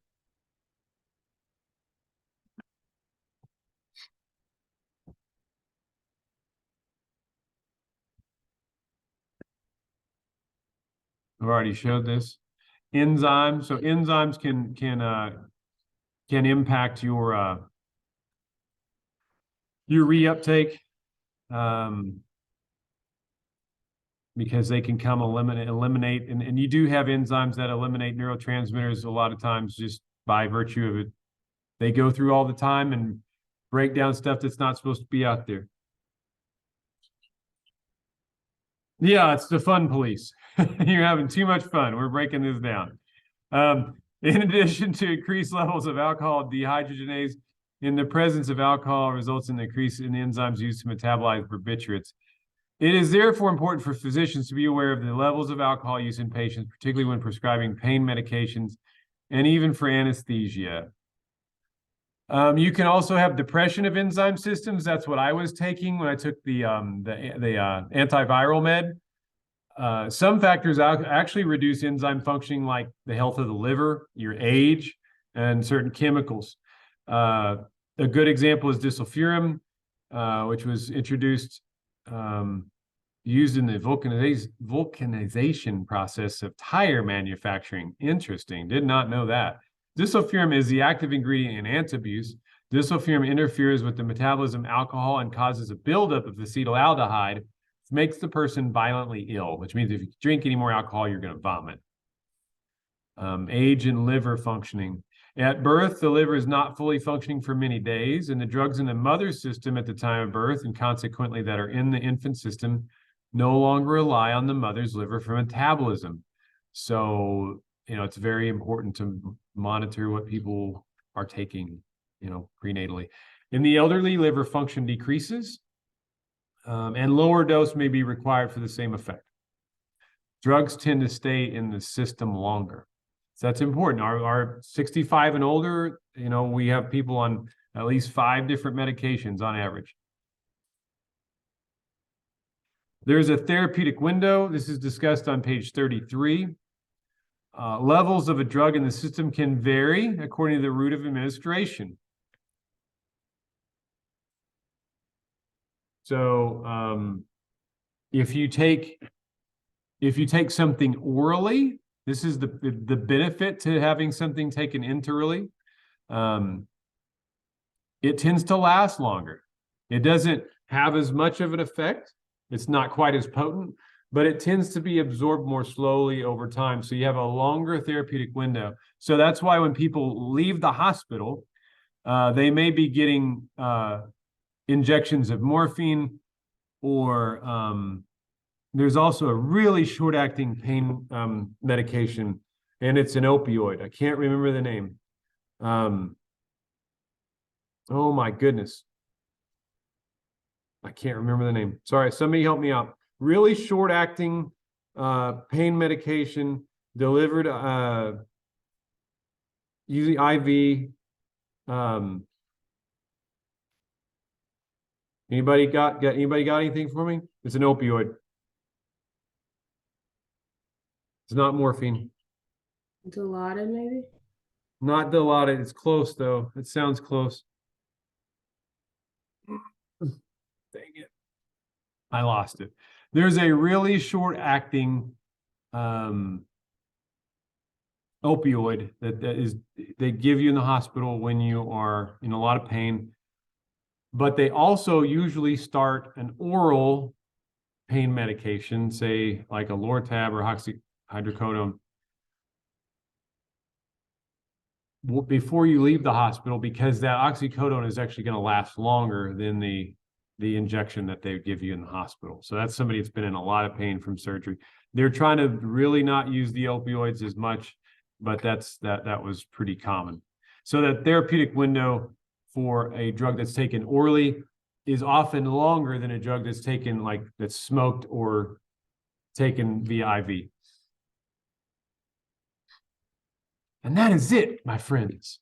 We have come to the end of the dry, but it's necessary. I say it's dry, but it really is necessary because the content that we covered tonight, we're going to keep going over and over and over, because it will affect each classification of drugs that we talk about the rest of the semester. They're all subject to the information that we covered. So if you didn't quite get all of the concepts tonight, they'll come back around. You'll see them again in each week. It's kind of that overlaid structure. Okay, I would like everybody to take a deep breath. Stretch, get ready, pop your knuckles, either get your laptop ready where you can take good notes, get a nice pen that you're comfortable writing with, because we are going to go over the 57 questions that are going to be on the test. So let's see. Let me pull those up.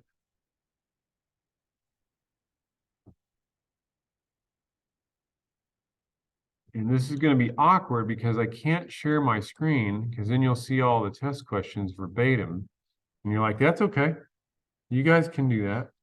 And so I'm gonna have to stop my content for the folks in Alva and for Franny, and y'all are like, dang it, he forgot. Okay. So for those of you, when you log in next week, let's do this now so everybody can see. When you log in next week, because I want you to go to a campus and you all will have a lab to go to. You'll go ahead and log into our psychopharmacology Blackboard course. You'll scroll down to exams 1, 2, and 3, because we'll have 3 exams here.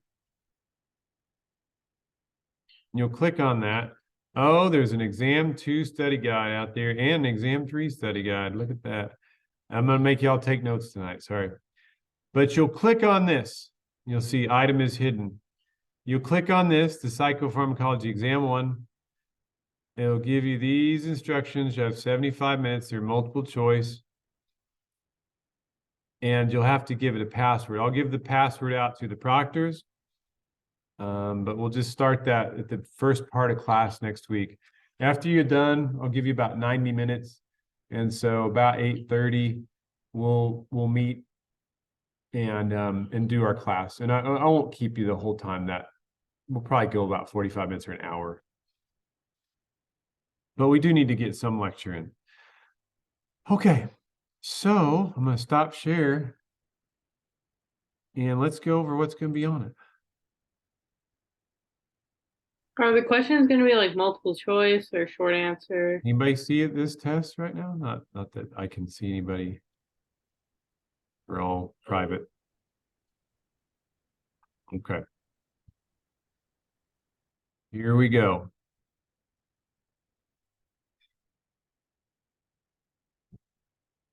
All right.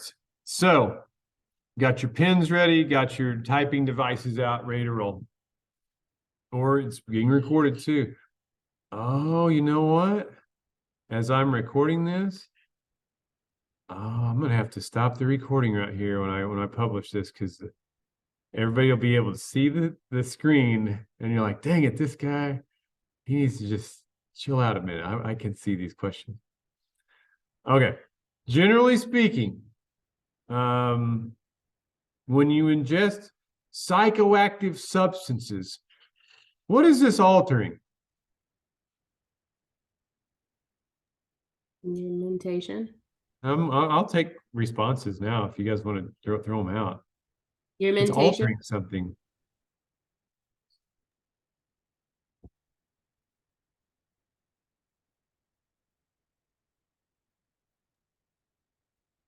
You'll have 5 responses. Nobody speak at once.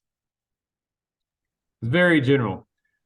The way your body. I have 3 questions over very general neurotransmission questions. The part of the neuron that's responsible for sending information. Remember that? We went over that. Anybody know that top of their head? Dendrite. What part of the neuron sends information? Or synapse. Can you hear any of us? Oh no. We've lost our synapses because we had a long class. Starts with an A. Axon. Ding, ding, ding. We got to win Rob. Tell everyone. He won 1 point on the exam. Okay. Actually, 2 points. Do what? Well, you'll want to know what receives information as well. So you may have been right in that assumption. So there's 3 questions on general neurotransmission.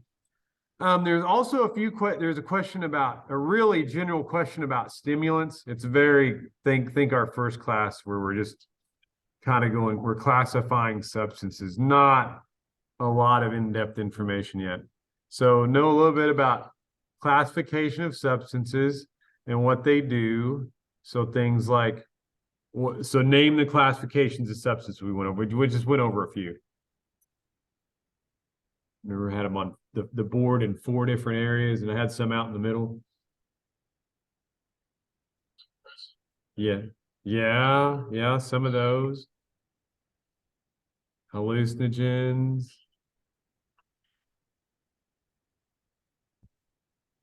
Okay.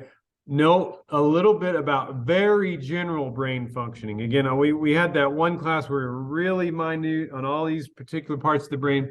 There are a few questions in there that are very general, like the part of the brain that controls like heartbeat, breathing, sleep patterns, appetite.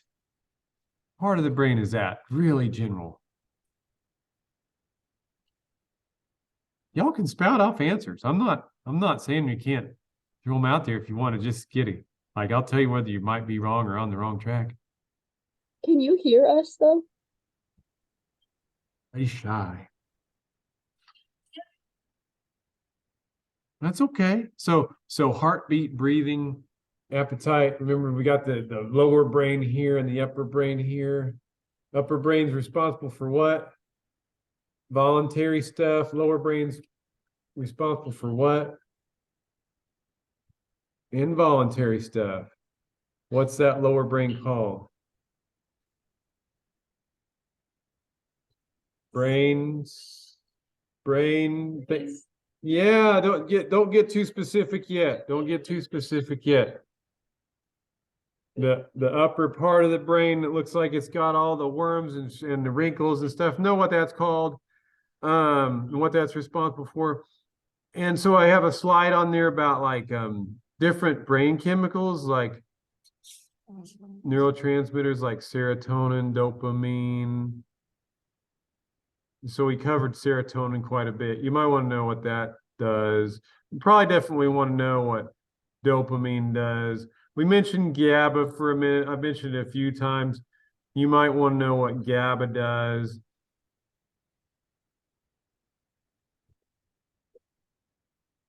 Another question about neurotransmission. Very general question.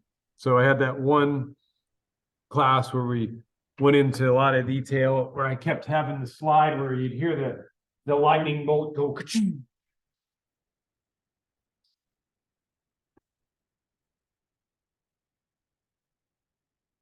I just review that. It's a very general question. So we broke down SSRIs. What does SSRI stand for?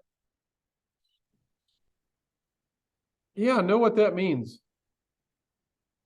Selective serotonin reuptake. Yeah, you said selective serotonin reuptake inhibitor, and I said yes, know what that means. So yes, good. And then so also I talked about, I showed like damage to neural connections with meth and cocaine hypothetically. And there was something that happened to the dendrites. You remember? What was that called? Yeah, like you're pruning the, yeah. That's probably on there. There's a slide in there about long-term effects of methamphetamine use. I pay attention to that.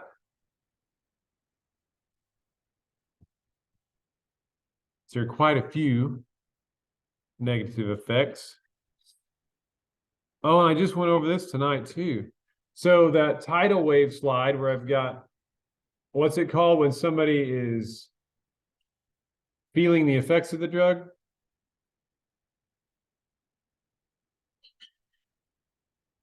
Starts with an I. Intoxicated. So think of that homeostasis slide. Remember where it's got the intoxication, and then you cross over the homeostasis line, and you're in what? Starts with a W. Withdrawal, yeah. So you're intoxicated, you're withdrawal. And what was the line in the middle where people like balance the word for same state? Come on, people in Zoom land. You all are not doing your part. Alva's carrying the load. You can't hear us. Can you hear us now? Rima? You can't hear us. I can't hear you. I can't hear us. anybody. Maybe, okay, so here's the issue. I've just discovered something. So Zoom, you people were probably, I say you people, you people on Zoom are probably yelling at me, and I'm sorry. I'm very sorry because I have been unable to hear you. So there's something that I have to do right here. It says computer. So I can show my computer. I know it's backwards for what you guys are seeing right now, but I can show my computer. And if I show my computer, I can hear them, but also I have to show my screen to hear you. Hold on. Rima, try to say something now. Can you hear me now? Yes, I can hear you loud and clear. Yeah, we have been answering. We just kind of gave up. I'm so sorry. That was I need to have some sort of frustration test for this class. I'm so sorry. So part of it is if I share my screen, then everybody sees the answers. And so I can't, if I don't share my screen, then I can't hear you. So I'm very sorry. So Alva, thank you for carrying the load. We figured out the disconnect. Oh my gosh, I'm sorry. Okay. Alva, you're gonna have to, can you all hear Alva a little bit out in Zoom land or no? You can? Not really. Not really? Can you hear me when I'm not able to hear you? Yeah. Yeah, we can hear Okay. you. We Okay. can hear you. It's just the other sites is very hard to hear. Yeah, we don't Okay, hear. I'll try to repeat what they say. Is there anything that you all have missed that you feel like, that was pretty sketch, Randolph? What are you doing? You mentioned something about knowing something About about what? dendrites. About dendrites. Oh, dendrites. Yeah. What's that called? When your brain is trying to create homeostasis and it does something to the dendrites. And I was sitting here going like this because it's like me out doing what to my hedges? Dendrite pruning. Yeah, pruning. So there's dendritic pruning. Okay. I'm gonna have to like stop the sound again. So I'm sorry. You all are gonna be hearing me, but I'm not gonna be hearing you. So Alva and Franny, you're gonna have to carry the weight. I'm sorry. Yeah, I know. It's all we have. Okay, we're on question 18, so we've got a little ways to dig through yet. So your body is trying to really get back to that same state. I've already gone over that. Just know that process. Study that slide a lot with intoxication, homeostasis, and withdrawal. Oh no, that's a tough one. This is a tough one. But it's okay because we went over a lot of information. So there with the axon. So what's in the middle of the axon and the dendrites? There's something in the middle. What is that?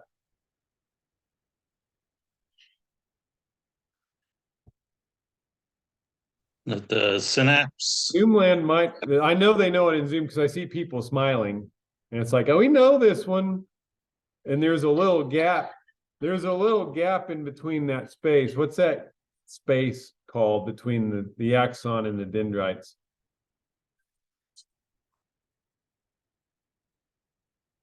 It starts with an S. All right, I'm gonna oh, somebody said synapse. Yes, thank you. So now Zoom, you know what it's like to be watching a game show and you hear people, no, that's not it. I like if you're watching Password or you're watching like what's the one where you spin the wheel and try to solve the Wheel of Fortune? If you're watching those and you know the answer, try to come through the screen. I know that. I'm sorry I'm inducing that feeling. It's not my fault. If technology could work a little differently. Okay. So know what the medulla oblongata does. I'll just go over this. Just don't worry about it. There are a few little different parts of the brain I want you to worry about. That's one of them, medulla oblongata, just because it's fun to say. And then What part of the brain is responsible for the 4 F's? Feeding, fleeing, fighting, and sex. There's a part of the brain, there's a slide that talks about that. Study that slide.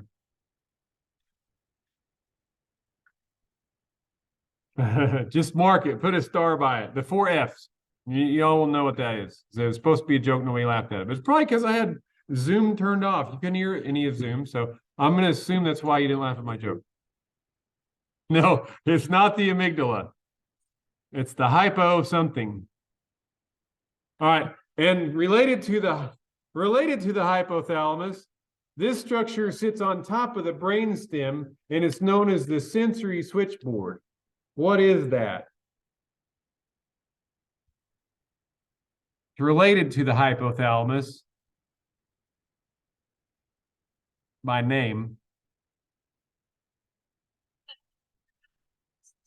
It's like it's kind of related to the limbic system. I'll open up the Zoom. Okay, Zoom. Do you have an answer for that one? Anybody know that one? I can hear you now. Hippocampus? No, that's memory. It starts with an H though. Well, it does start with an H. Sorry, it starts with a T. My bad. The sensory switchboard sits on top of the brainstem. The thalamus, yeah, the thalamus is the sensory switchboard. Professor, can you see our chat I'm sorry, box? I can't hear you. Come back, Carla. Try again. Can you see our chat box? I can, yeah. So that's how we can answer the questions. Let's do that. I'm gonna move it to where I can see your chat box. Thank you, Carla. And you said this was being recorded or wasn't being recorded? It is being recorded, but Okay. it's very likely that I'm going to stop it because I'm sharing, like when I record this, I think that my screen is being broadcast with all the answers. And I'm sure everybody would be pleased with that. But if that's the case, I don't know. Well, I'll probably share this anyway, because I don't think it's going to show my answers. All right, I've got to stop it now. Okay, please text me on the message box if you know the answer. Please help Alva. Now they're all on the spot. And Franny, you need to pull your share out there in Ponca. I know it's just one of you, but everybody answered over you. Okay. Okay. All right. Somebody said limbic system. Know what that's responsible for, because that's a question. Limbic system. And then there's also a little part of the brain back here that it's called the little brain. It's ding, ding, ding. We got a winner ball. Know what that does. What does the cerebellum do? Hint, hint, it has to do with movement. Okay. Okay, so somebody just said the H word with hippocampus. What might happen if we damaged our hippocampus? Ding, ding, ding. He said something about losing memory, and I would agree with that. Okay. There's also a part of the brain that controls stressful emotions like aggression, fear, and rage. In Latin, its name is almond because it looks kind of like an almond in the brain. Starts with an A. Ding, ding, ding. Somebody said amygdala, and I would agree with that. Okay. We went over sympathetic and parasympathetic nervous system. In fight versus flight, what would the sympathetic nervous system do?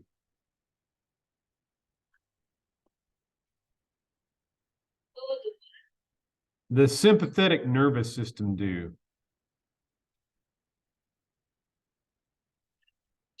Would it help you react, or would it calm you down after the stressful situation? The sympathetic nervous system.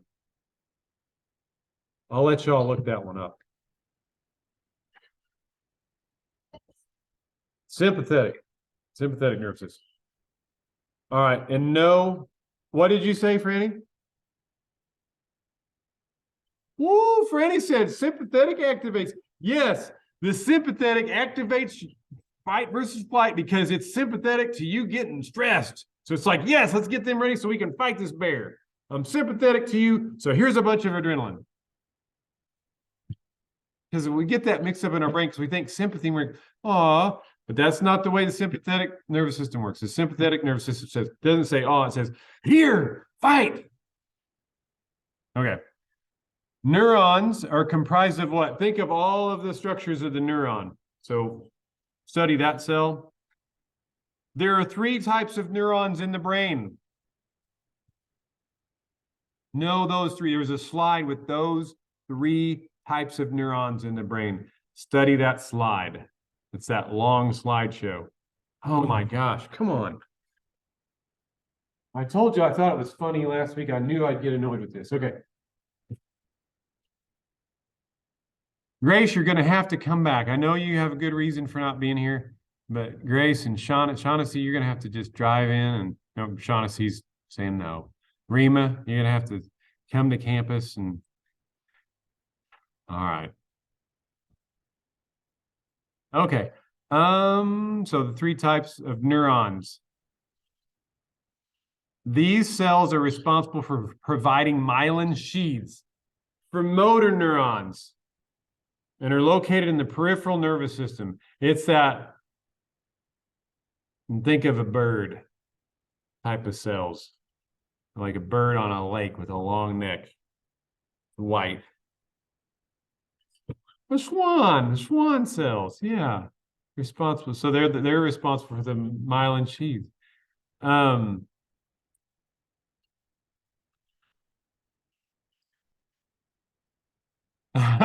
they're not crane cells. It'd be great though, because you could think of somebody's name of crane, and they're responsible for naming themselves. Glial cells. Focus on the slide about glial cells. They're very busy cells. There are a lot of them. There are 100 million of them. Just like there are 100 billion. Sorry. Get this right. Million. I feel like I'm having a moment, and I'll come back to it. There are a lot of glial cells and they work as a support crew. What do? The glial cells, they help the neurons. Yeah, they do a lot of things. So they do like a bunch of things. So that's listed on that slide with glial cells. Be sure that you pay attention to every one of those functions, because it's probably in all of the above question. Okay. Neurons have a resting potential.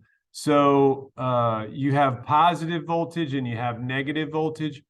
Do neurons rest at a positive or negative voltage? Ding, ding, ding. I heard -70, and I would agree with that. -70 millivolts.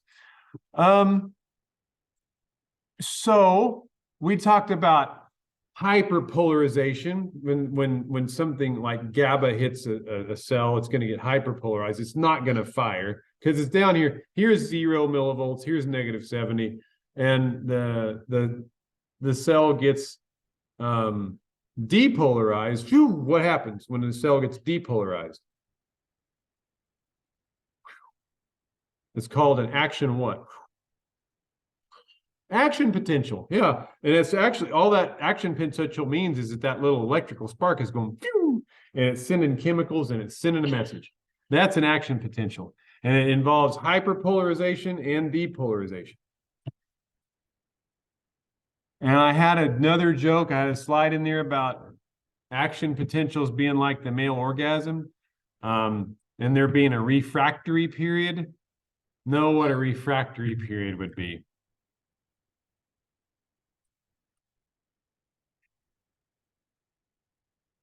Neurotransmitters are released in the blank where they can transmit chemical information to the postsynaptic cell.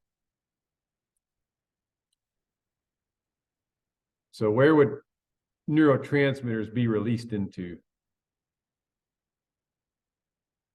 I know people are yelling out in Zoom. Somebody said what? Ding, ding, ding, the synapse. Yes. After traveling to receptor, I'm getting punch drunk. So So after the neurotransmitters go to the postsynaptic neuron, meaning they're on the dendrite, the postsynapse. So you have a presynapse and you have a postsynapse.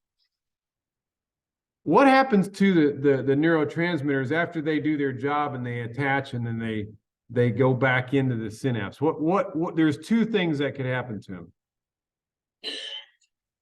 And I showed it. They could get sucked back up by the little vacuum. What's that called? Reuptake. Or there's something else that could happen to them if they stay out there floating around. What comes and eats them? Enzymes. Yeah, they get metabolized by enzymes, or they could get involved in reuptake. Dale's Law. No Dale's Law. Read the slide on Dale's Law. I'm not spending much more time with Dale. Know the difference between an agonist and an antagonist. If I were taking, if I were taking Zoloft, an antidepressant, that drug would be an agonist for what brain chemical?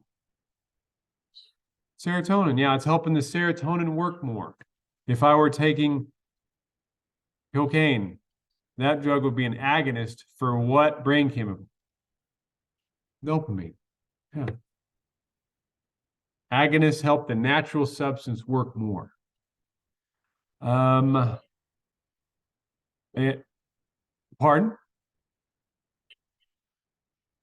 And Narcan would be an antagonist to opioids because it kicks the opioids off of your receptor sites and attaches to it. Okay, I said enteral routes of administration. Be able to identify enteral routes. What does it mean if I say enteral? Yeah, just think your digestive tract. Think, yeah.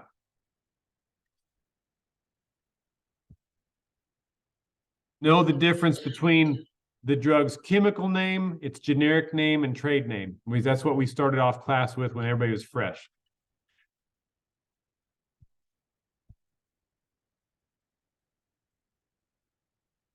And you'll need to just discern what those mean. You know, the generic name, the chemical name, the trade name.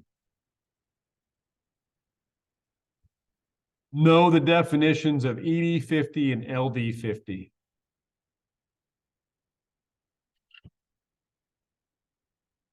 And then also the therapeutic index. What's the formula?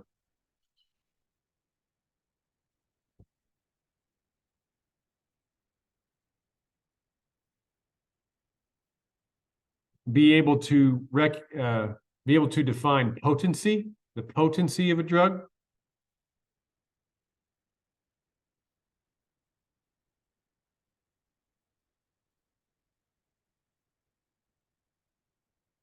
Be able to recognize a primary effect versus a side effect. That should be easy.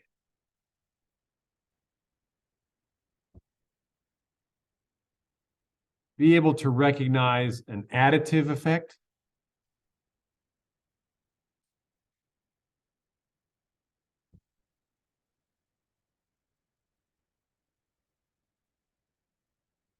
All right, then we talked about ways of administering drugs. And I spent a little time talking about intramuscular. If you inject something intramuscularly, what might one expect if you had a substance injected intramuscularly? Yeah, it's slower, longer acting. You know, they even use in the slide it mentioned, you know, being suspended with like an oil. That way it's absorbed more slowly, gradually, longer acting effect. Versus if you inhaled gases, if you like smoked something. Pop quiz. Which of the following What route of administration produces the quickest response neurochemically? Smoking. Inhalation, yes. If it gets into the lungs, boom, it's in the bloodstream.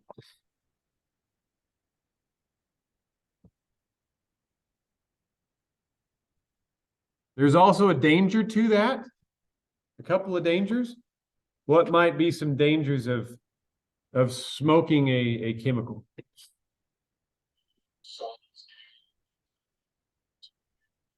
Yeah, solids could get in the lungs as well as vapors, causing damage. And also, what if you tried to smoke something that's super potent? You could overdose, absolutely, because you don't have the liver to help you break it down. It's just going straight to your bloodstream. Yeah. Where are most, if you take something orally, what part of the body absorbs the chemical? Trick question. I'm glad you said that. Is it the stomach? What happens in the stomach? It gets broken down. Where is it mainly absorbed? Fernando is right on track.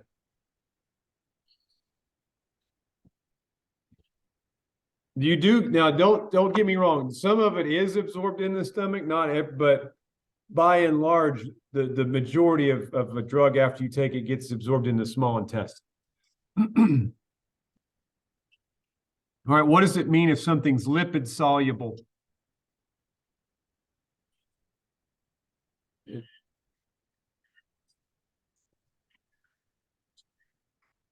Yeah, Lewis he hit a trifecta. Yeah, it's longer to metabolize. It gets out of your body more slowly.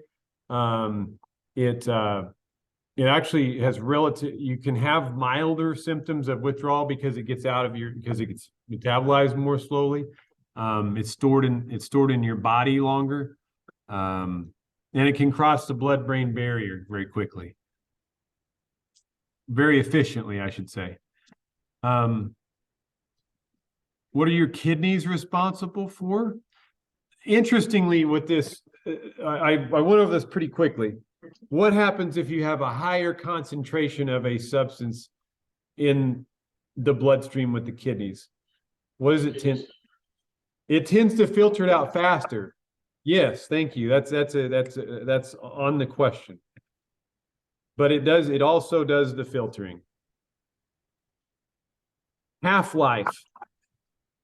Be able to understand half-life. And also understand that it doesn't apply to alcohol, because alcohol just regardless is going to metabolize about 1 ounce of alcohol each hour.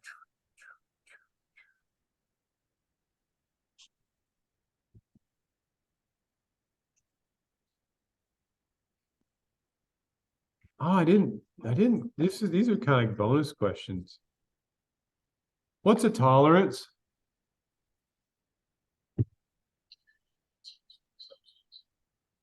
Your body kind of builds up a resistance to a substance. How does that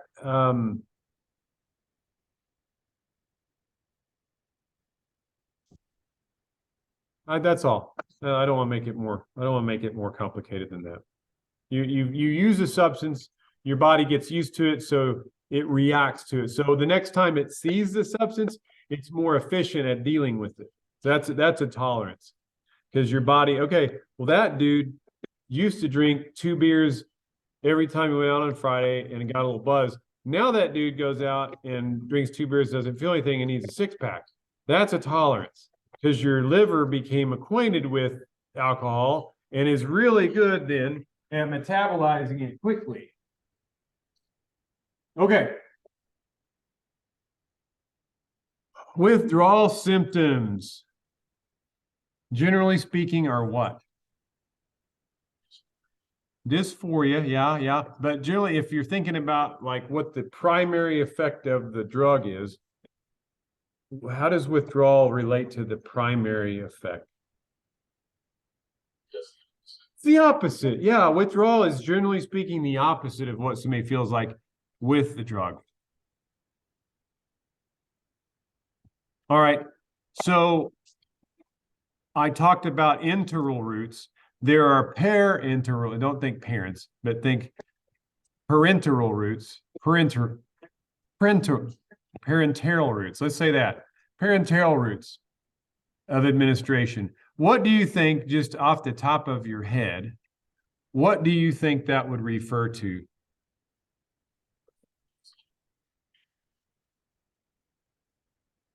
Yeah, it's going around your oral and digestive system. Parenteral. Yeah, you could like it'd be a topical cutaneous type of and it's just going around. Enteral is like it goes through your digestive tract. Parenteral is you're taking a different way besides your digestive tract.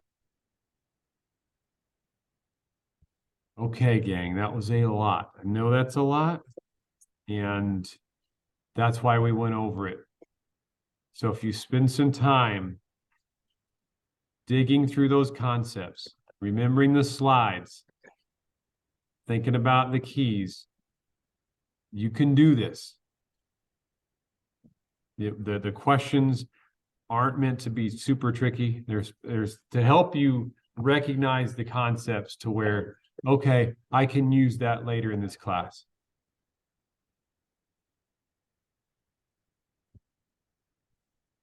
How y'all feeling?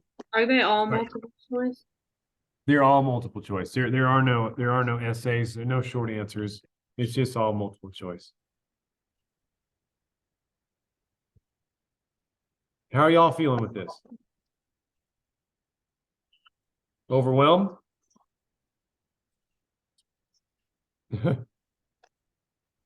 Did you say that if we couldn't make it to a campus, that we just needed to email you about getting a proctor? Yeah, so yeah, email me and we'll discuss what we can do to make it fair.